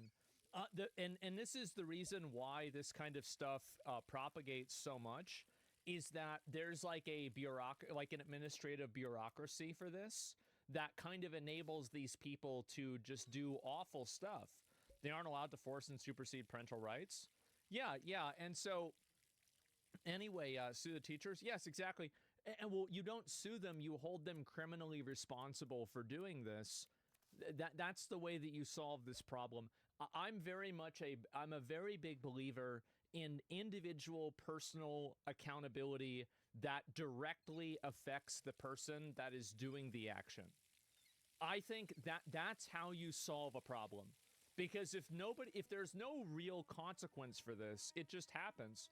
But the moment that it's kind of like, for example, do you remember what I was saying about how like all the polls were saying that like Kamala Harris would win, but then everybody who was betting on it said Trump would win? Well, people have a very more realistic view of the world the moment that they have any money in the game, they have any skin in the game. So the way that you solve this problem is that you make people accountable directly for what they're doing. And that makes this go away instantaneously. And so everybody is always willing to have these high-minded, weird ideals because they never have to suffer any consequences for them. But the moment that you add in consequences, this stuff immediately falls apart. So in my opinion, I think that the mom and I think the teachers that were found to be cooperating with and encouraging the student to go in the opposite gender bathrooms, I think that they need to be brought up on some form of criminal charge. Personally. Because that's what they've done. And that's the real solution for something like this. And you punish them directly. You make an example out of them as an individual, because shutting down the school, they just go work somewhere else. It doesn't really affect their life in the same way that a sex charge would. And it should, by the way. It should. This is what should happen. Mom, where's the crime? I think that grooming a child in a sexual way, especially before they even understand sexuality at all, is sexual exploitation of a child. I think that it is, and I think it's disgusting. It is. It's grooming. It's abuse. Yes, exactly. Falls under child abuse? Yes, it is. So finally, I look in the medical records with my ex-wife chose a pediatrician, Dr. Jennifer Pape, in Flower Mound, Texas, where I live. And Dr. Pape, in the medical records, it says that her and Miss Georgilis, my ex-wife, Yeah. Were planning on chemically castrating James at age 8 or 9. That's plain black and white in the medical records. So obviously I start to vociferously oppose this. I try to See, this is why does she still have a license, right? Why isn't she in jail? get a new This the problem. pediatrician. I have to go to court to try to get a new pediatrician. That leads her to file another lawsuit against me for sole control of James. So they were at what age were they looking to do this? At age 8 or 9, they were going to chemically castrate him. It's insane, man. It really is. Like, I've seen some of this stuff that's happened, and it's unreal that there's anybody putting up with this even for a second. Mother should be stripped of a medical license, lose all custody, and promptly jailed. This is what I think should happen. Like, this is the kind of stuff, in my opinion, that I think, like, the government and, like, especially even federal government should look into, because examples like this are just, I mean, it's just sick. And the fact that there's, like, an apparatus that's protecting this woman, and the worst part is that not only are they protecting her, they are enabling and, you know, like, making her more powerful. They're protecting her and enabling her to do this even more. So, did you see the video with the police officer yet? Yeah, I know it's coming up. Don't worry, I'll get to it. And she's a pediatrician. What the fuck? Yeah, exactly. And link to the video. It was just it's a Reddit post. I don't know what this is exactly at all. And you see all these people. Look at all these reports. Like, these people don't want the truth to get out. It's not. I mean, I don't know why it's so hard to understand. Dude's going to jail for his baby mama's child abuse. Convincing a child is the opposite gender is a form of sexual abuse, ladies and gentlemen. I'll die on this hill and I don't give a fuck. Yeah, well, the thing is that you need to start charging people for it. Because, again, the reason why this stuff happens is because... So let me explain why this happens. I think that a lot of people have these viewpoints and they try to transition. I'm just going to say it. I think that a lot of people try to transition their kids for social points. I think they do. And I actually think it's that simple. They try to transition their kids for social points, or they do it because this is some ideology and the kid plays along with it because it's a good way for the kid to get attention from the parents, right? And so that's it. And so this happens. You're right about that? Yeah. And this is what Karens do. And I'm sure, you know, guys do this too, but it sure seems like it's primarily women that are pushing this. But the point is still the same. I mean, it doesn't matter who's doing it. It's bad no matter what. The point is that that's the reason why it's happening. It's not happening because they really believe it. They're doing it for some kind of approval or some, like, deep-seated resentment of men or something like that. So yeah, pick me guys. Yeah, probably just mentally ill. Well, regardless of what the reason is, I think that this is my mindset. I think that if you're trying to transition a 3-year-old, you are mentally unfit to be a custodian parent. Period. And that's being generous. Like, it really, I mean, this is not even like, if you're planning on, you know, doing sex operations on a child at 8 or 9 years old, you are not, you need to have your medical license revoked immediately. I can't even understand how word this. You shouldn't be around children, period. You can't be trusted. Yeah, I agree. I totally agree. These people need to be removed from society? Yeah. And they want to give them puberty blockers? Yeah, I bet they do. And just because a kid says they want to be a fire truck doesn't mean that we should paint them red. Yeah, well, also, like, and here's the issue, is that a lot of kids, this is what I think happens, is that the parents, and this is what the dad said, is that some of these parents that are so captured by this, like, worldview or ideology, because they're so captured by it, and the kid probably, like, you think about the type of person that gets involved with stuff like this, probably a psychotic, crazy bitch, right? And so if you're a kid of this parent, well, and this is your mom, you're going to want to go along with what she says so she's nice to you and she doesn't treat you like shit, right?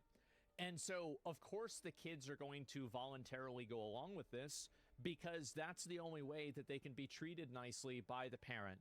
And I think that this happens, it happens with religious extremism, it happens with political extremism, it happens with this type of extremism. I think it happens with everything, right?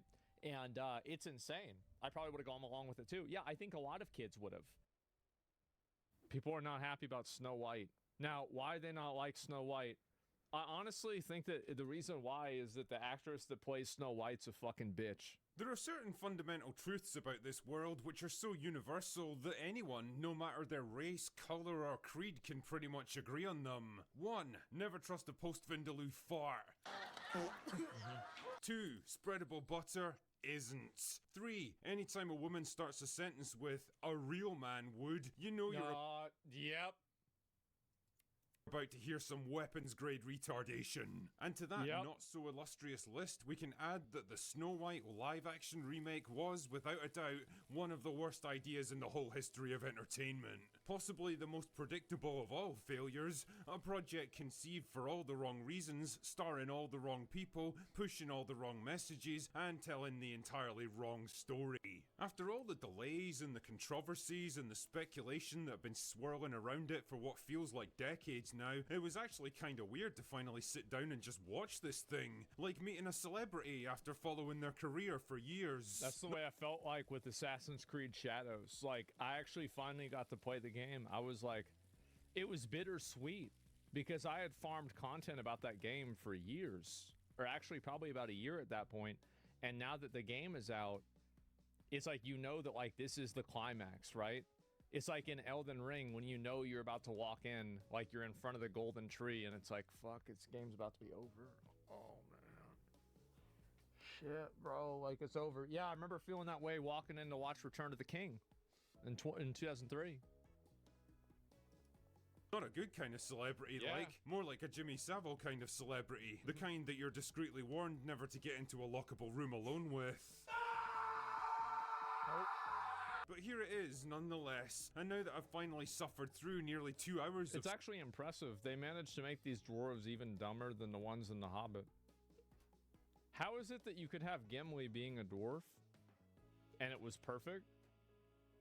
And that was in 2001. And did they just forget how to do that?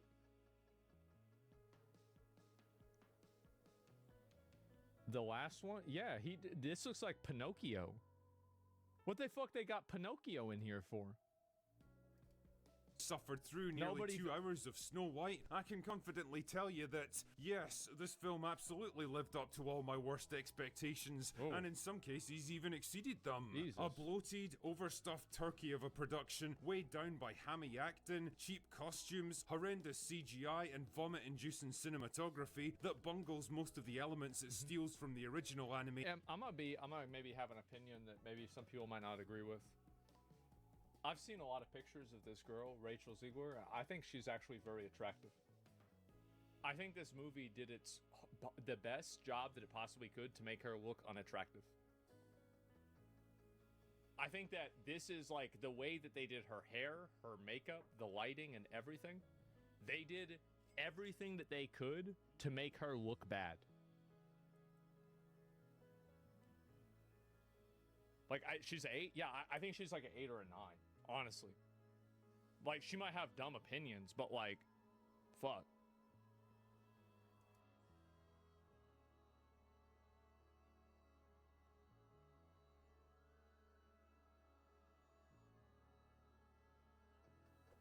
Movie abandons its classic ideals of self-sacrifice, heroism, and true love, and injects the lethal dose of the message, which is so redundant and thematically contradictory that it just gets abandoned by the ends. It's also laughably obvious where they've had to reshoot and rewrite big chunks of this movie in response to all the backlash. Entire subplots, characters, and setups are introduced and then abandoned without explanation, and the ending is so wildly anticlimactic and jarring that it makes World War Z look like a model of cinematic efficiency. Anyway, let's get the plot summary over with so we can put this turd behind us. The basic setup for Snow White. The reality is, like, I mean, if you compare the way that like the lighting, the cinematography, and everything, you compare this to Maleficent, which is like kind of the same thing that had Angelina Jolie in it. It looked 1,000 times better. The other one looked 1,000 fucking times better. And this just looks like shit, bro. It does. Just on a baseline level, it looks like shit. It's a solid 8 out of 100. Is that it? Is broadly similar to the original film. Snow White herself is born to the benevolent. No, y'all try and bring up that Peter Dinklage thing about him being like the short people or whatever. Advise them to use normal sized people. They did that, but like they could have used normal sized people and done what they did with Lord of the Rings, but they didn't do that. So like, how is it that you had a dwarf that was a normal sized person, but then now you need dwarves, but you can't? Why can't you just do what you did in Lord of the Rings? Like it's like they forgot how to do that. King and queen of a generic medieval fantasy land that tactfully goes unnamed. Although, fuck me, they must have pretty good transportation links with the rest of the world, because the population here is more ethnically diverse than central London. Anyway, Snow White's mum dies and her dad remarries Gal Gadot, who manipulates him into going off to war, where he promptly disappears and is never seen again. Oh no, guess she's gonna have to take control of everything. What a bind. Fast forward a few years and the kingdom's become a kind of So wait a minute. This is a story about female empowerment, but everything went to shit when a woman took over? That right?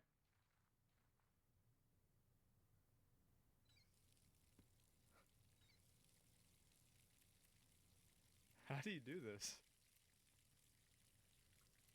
Utopian nightmare where everyone's poor and hopeless and ruled over by an iron-fisted tyrant. It's a bit like modern-day Britain, only with better sanitation and dental care. Anyway, after a confrontation with Snow White over a bandit named Jonathan who tried to steal some food from the castle, the evil queen decides the best thing to do is send her out into the forest where the huntsman can conveniently murder her. Well, it's a bit convenient. extreme, but I'll Yeah. let it slide. Naturally, the huntsman has second thoughts and decides to let her go, and after wandering alone for a while, she runs into 7 dwarves that I can only describe as the kind of thing that Cthulhu probably has nightmares about. I'm not kidding, man. The brief glimpses that you got of these things in the trailers are absolutely nothing compared to the existential horror. They just look they look dumb.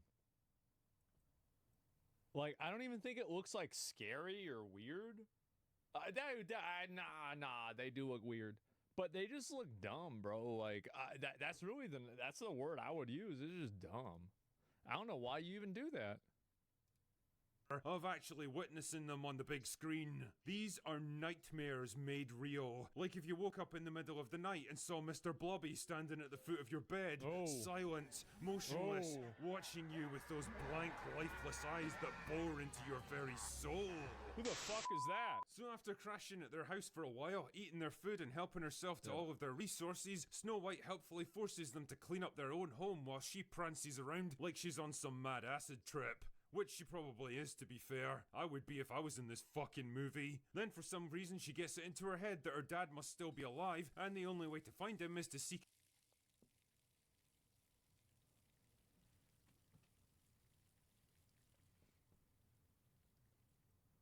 So the narrative is that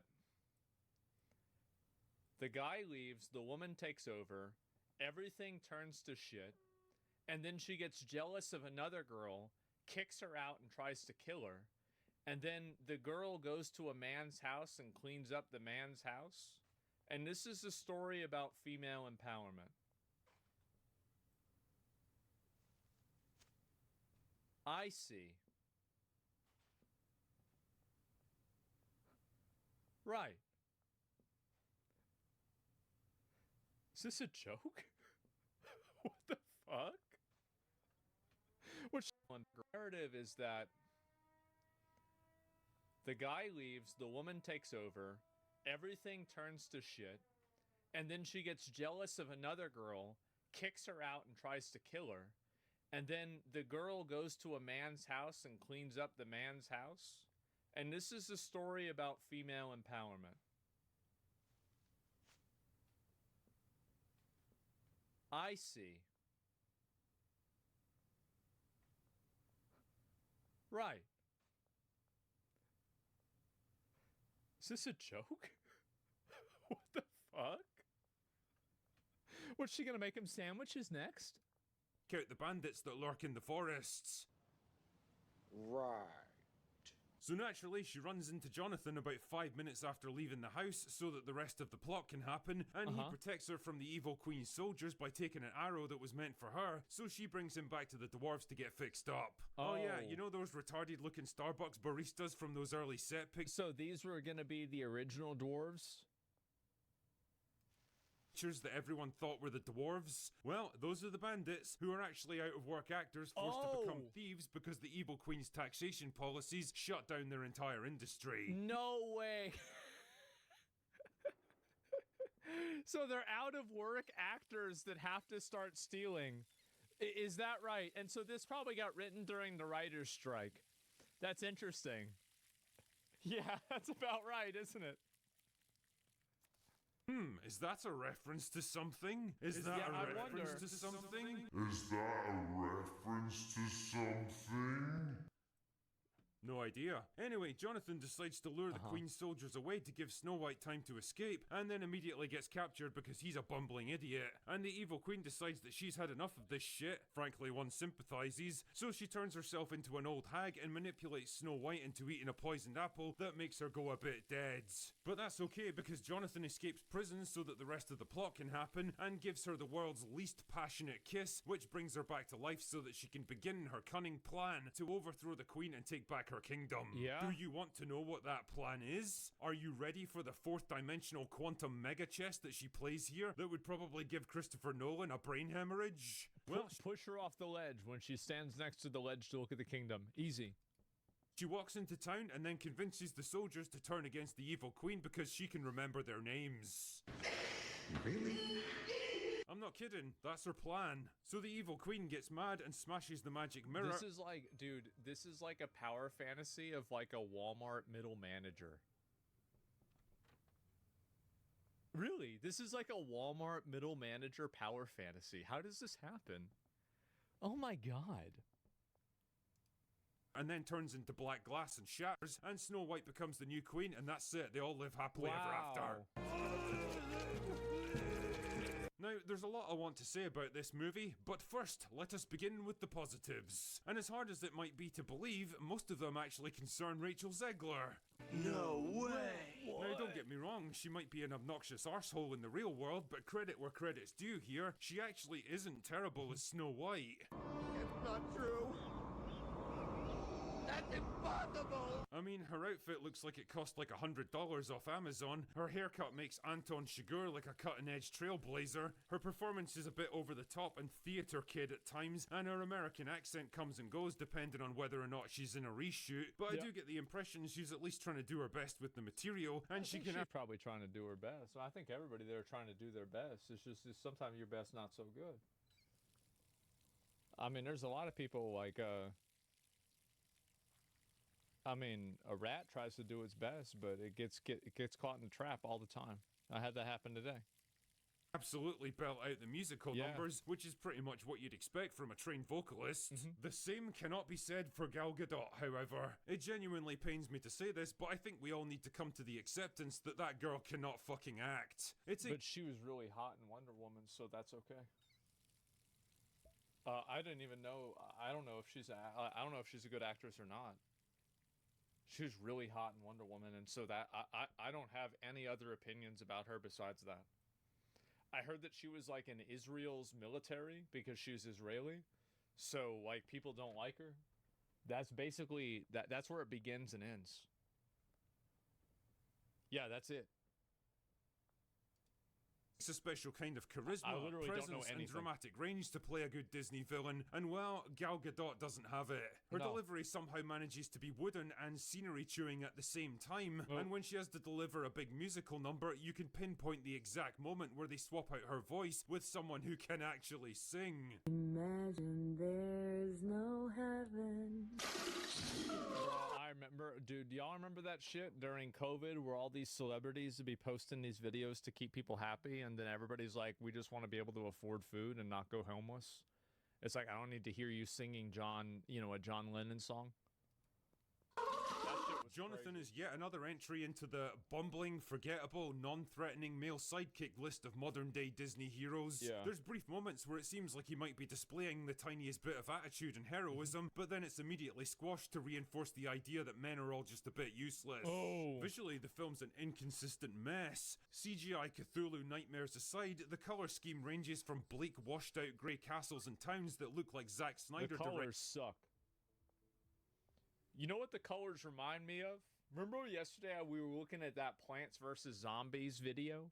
And it was about how, like, the new Plants vs. Zombies was, like, way more washed out, and it had, like, it wasn't vibrant. Like, yeah, it's a PS5 piss filter. Yeah, exactly, right?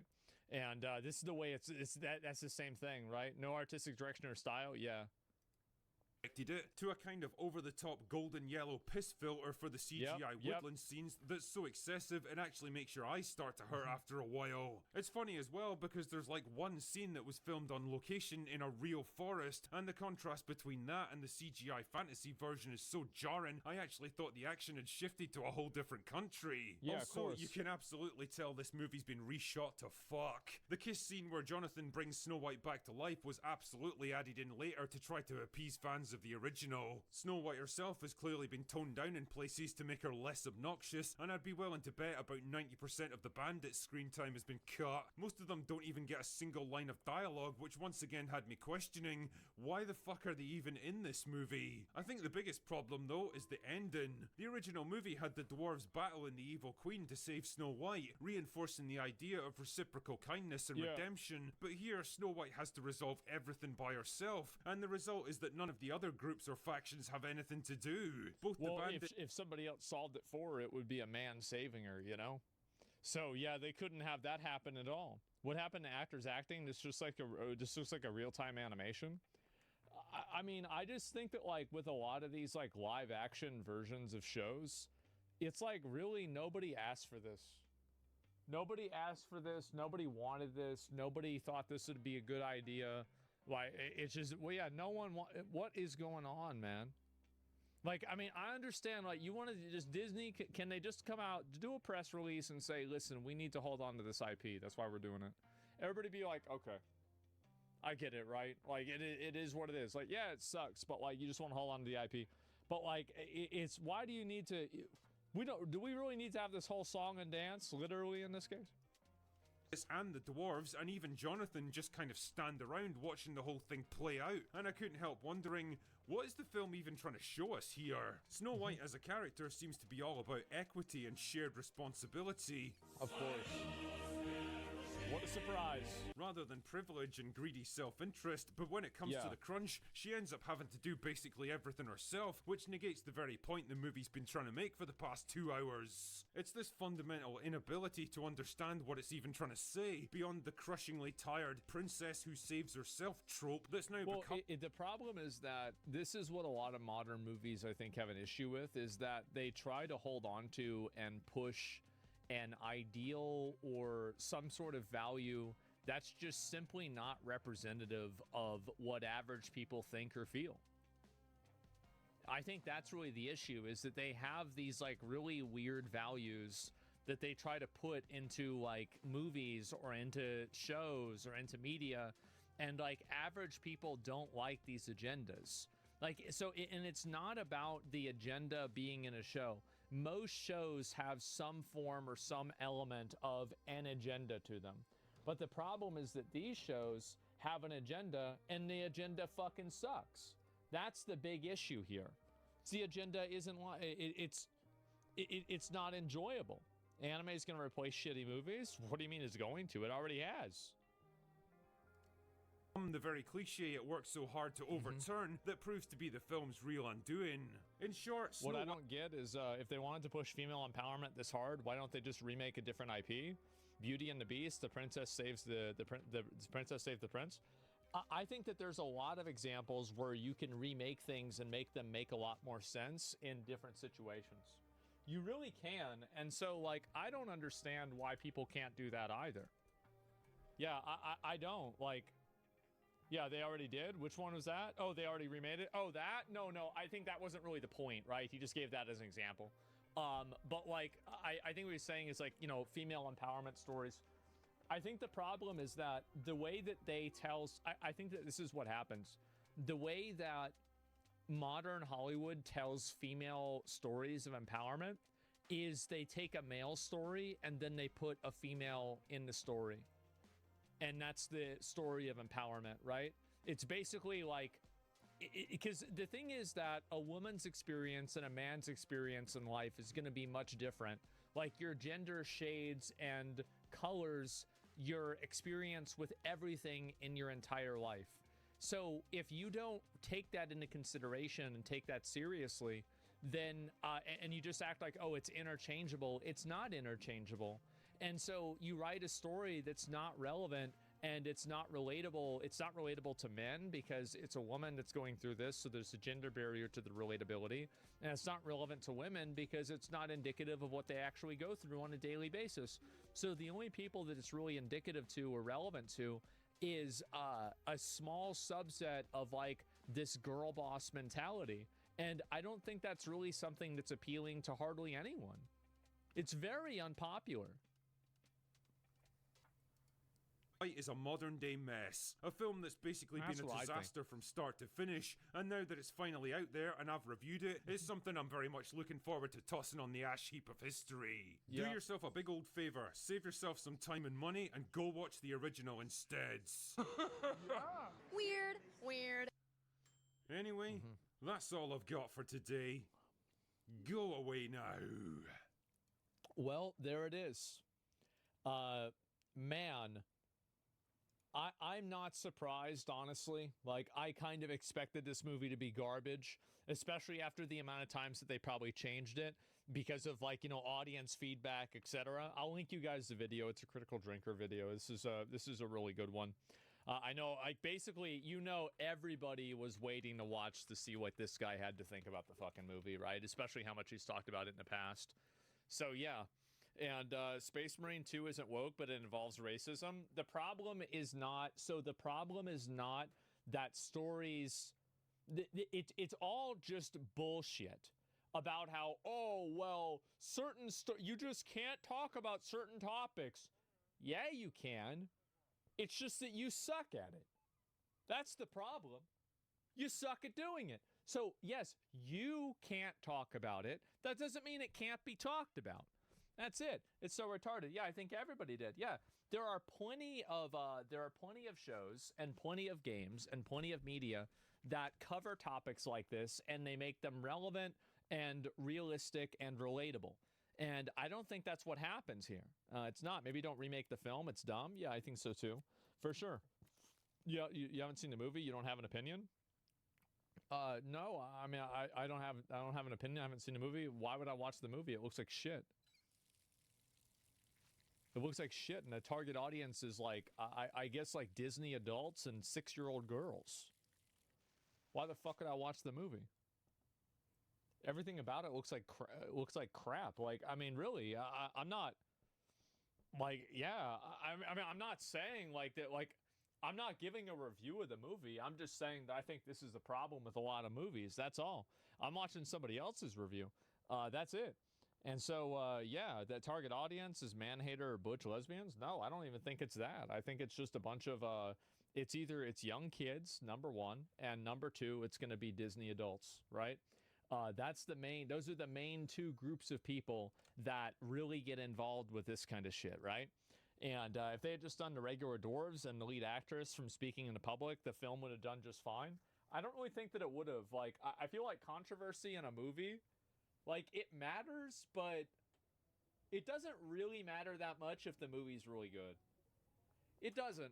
Like, I remember there was a lot of controversy around Black Panther when it came out, and Black Panther went crazy. It was so popular, right?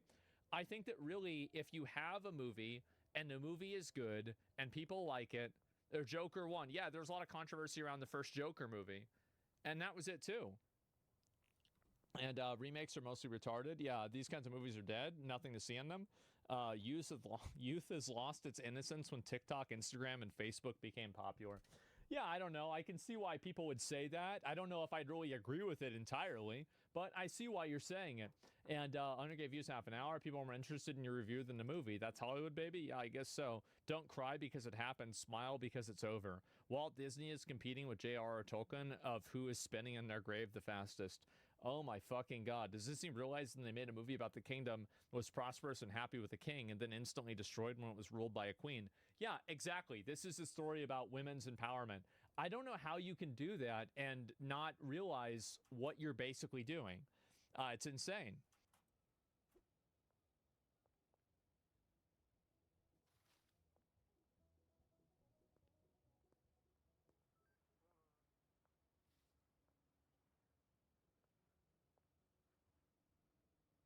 It was kind of crazy to watch the downfall of Ellen DeGeneres because I remember watching her and like everybody loved her. It's probably the biggest fall off that we've seen for like a celebrity in terms of their public favor that I've probably ever seen. Show was massive. Yeah, everybody watched the show. Ellen's trying to make a comeback with her new stand-up special, although its reviews have mostly been terrible. Unfunny. She spends most of the that's not her fault. It's because she's a woman. Yeah, it's not her problem. Ah, come on. Come on, you can't blame that on her. Responding to her being kicked out of showbiz, which began when someone posted just one single tweet. Right now, we all need a little kindness. You know, like Ellen DeGeneres always talks about. She's also notoriously one of the meanest people alive. Respond to this with the most insane stories you've heard about Ellen being mean. The tweet posted in March 2020 received bad enough replies to begin Ellen's downfall. What? I worked at Real Food Daily, served her and Portia at brunch. She wrote a letter to the owner and complained about my chipped nail polish, not that it was on her plate, but just that it was on my hand. I worked till closing the night before, and this was the next morn. Almost got me fired. The nail I'm the kind of person that's so fucking insane, I don't even believe it. What the fuck is Portia? That's like her wife or something like that. Karen, how do we know it's true? Was so unbelievable. The person who wrote it went on Inside Edition. This former waitress claims she was threatened with a 2-week suspension after Ellen DeGeneres complained about, of all things, her chipped fingernail polish. I remember just being like, really? But the stories shared back on Twitter were only getting worse. I once worked at Warner Brothers. One day I was in the elevator and Ellen and her entourage came in. Naturally, I held it for her and asked her what floor she was getting on. Her assistant answered 3rd floor. 30 minutes later, I got a call from my boss saying I was fired because I was harassing her. What? Like, what the fuck? An old friend worked on her a lot and smiled and said good afternoon to her one day and she became unhinged. Who do you think you are? You don't look at me, yada yada. She said Portia was with her and seemed embarrassed and tried to calm her down. Has forever changed my opinion of her. The response— Dude, am I the only person that's like, I hear this and I'm like, you know, citation please? How do we even know this is true? Went on and on and on, all of which being compared to Ellen's classic catchphrase. I always end each show by saying be kind to one another. Audience member Dana DiMatteo then went public with her degrading experience on the show. They tell you, you know, you can't be smarter, funnier than Ellen. She's the comedian and the star, not you. Don't be funnier than Ellen. That's gonna be hard considering she's not that funny to begin with. Yeah. If you've been a comedian your whole life and you're afraid a random audience member will upstage you, maybe you're just not funny. Dana then revealed that Ellen's completely different when the cameras turn off. How does the Ellen we see on TV compare to the Ellen you saw when the cameras stopped rolling? Totally different. She would only speak to the audience when the cameras were rolling. As soon as they What the fuck? turn the cameras off, she would not even acknowledge the audience. She would just sit on the couch, basically. Which was supported by Hedda Muscat, one of the show's former producers. Toxic, phony, hypocrite, liar. That's what she Oh, shit.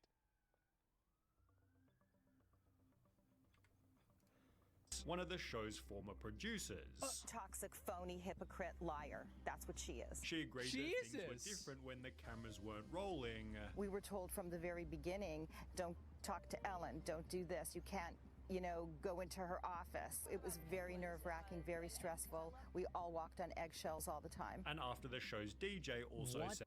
Wait. So, okay, I'm going to be honest. At the beginning, I was like, oh yeah, there's a Twitter comment that said that she was mean to you. Oh, wow, she's so terrible. Let's cancel her.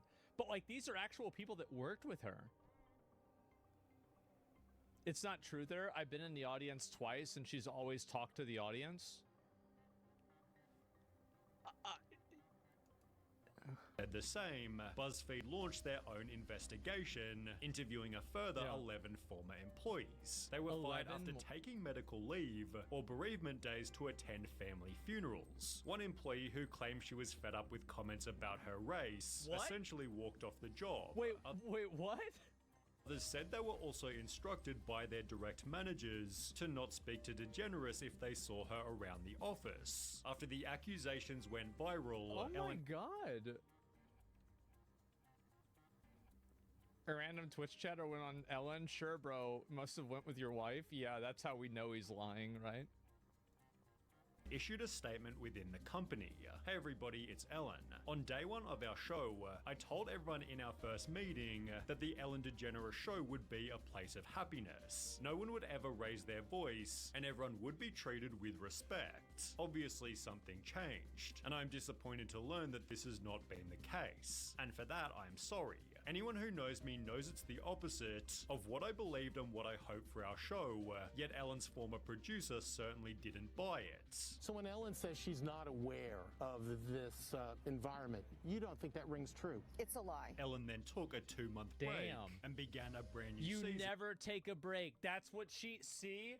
This is the thing. She should have learned from YouTubers. You never take a fucking break, because then people stop thinking about you. Like, it doesn't matter. Any drama, like, oh, wow, it was discovered that you killed somebody? Oh, yeah, okay, well, I'm going live later on today, so I'll deal with that later. Doesn't matter. Never stop making content. By addressing the public. As you may have heard, this summer there were allegations of a toxic work environment at our show. I learned that things happened here that never should have happened. I take that she's kind of admitting it too, and that's also kind of different. Like, I mean, she's not saying it's bullshit or whatever. She's saying it happened. It took a 2-week break. Yeah, that wasn't my decision though, was it? Seriously, and I want to say I am so sorry to the people who were affected. We have made the necessary changes, and today we are starting a new chapter. She'd then make the promise. And I am committed to making this the best season that we have ever had. Although the ratings said the opposite. Ooh, not so. Wow, look at that red dot. That's a really bad. Ooh, bad. Ooh, real bad. Not good at all. Because only 6 months later, the you see how it's going down? Published, Ellen DeGeneres loses 1 million viewers after apologies for toxic workplace. It explained that Ellen had... you never apologize unless you're sorry.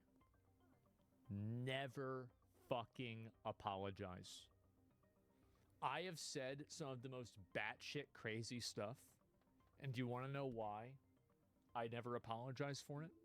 You did though? Yeah, because I thought I was wrong, right? Oh, no, I've apologized for things in the past if I think that I'm wrong. But if I don't think that I'm wrong, you're never getting a fucking apology. Never apologize, never. Yep, that's right. Chat's not listening? No, they just... As I said, there's nothing that's more compelling to a retard on the internet than to misunderstand two things and pretend that they're the same. That is like porn to people on the internet. Speaking of never apologize, the Uperville video of Mr. Beast, yeah. Redditors never listen because they want to be... They dumb people want nothing more than to be smart. Been averaging 1.5 million viewers over the last 6 months, down from 2.6 million in the same period last year. The show's loss of more than 1 million viewers, 2.6... It's only had 1 million viewers. It's only... Is this live viewers or is this like total views? Because like that's like one YouTube video. million in the same period last year. The show's loss of more than 1 million viewers translates to a 43% decline, representing a steeper drop than any of its competitors. Yeah. As a result, Ellen made the announcement. I am announcing that next season, season 19, is going to be my last season. Adding in Ooh, 19 season, holy shit.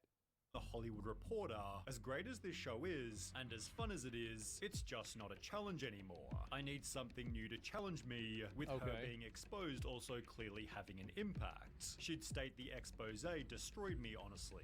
I'd be lying if I said it didn't. And it makes me really sad that there's so much joy out there from negativity. Oh, It's what a bunch of horse shit. You're just sitting there, you mad because you're getting called out. You're just getting mad because you called out. What is it? Why has she got to... Yeah, what is this? It's too easy. Yeah, what are you talking about? Culture now where there are just mean people. Yeah. And it's so foreign to me that people get joy out of that. That's why people fucking hate somebody like this, is because, like, you talking about mean people, you the biggest bitch there is. If this stuff is true, you a massive bitch. Like, you're gonna talk about, oh, wow, it's so bad that, like, people want to say that I'm mean. Well, what about the fact that you are mean? It's like the people criticizing her for being a bitch are worse than her when she's being a bitch. What are we talking about? It's just, I had no idea. Yes. She's getting joy out of being mean. Oh, that's a good point. These mean people responded stating, even without the controversy, the show hasn't been fun and genuine for years. It may have never been, but at least it seemed like it. But Ellen is tired of it all, and she's lousy at hiding it now. Yeah. No more dancing by her, no monologue half the time, bad jokes that are dragged out way Y'all too know this shit happens with streamers too. Like, you ever have a streamer that, like, you know, they just decide that, like, from now on, they're just gonna phone it in? They just stop putting in effort. They stop putting in work. They're just over it. Yeah, exactly. Being lazy. Quinn Summit, DSP, Soda, Payo, Ninja, HoloLive, Dizzy, Grayson, XQC, Squeaks, Aiden, Nick. Oh man, like there's a man, bro. Like that's bad. Everybody getting lazy, huh? Oh, that's fucked up. Tons of old show clips, tons of self-promotion, and a guest host every Asmongold, Friday. yeah, true. These elements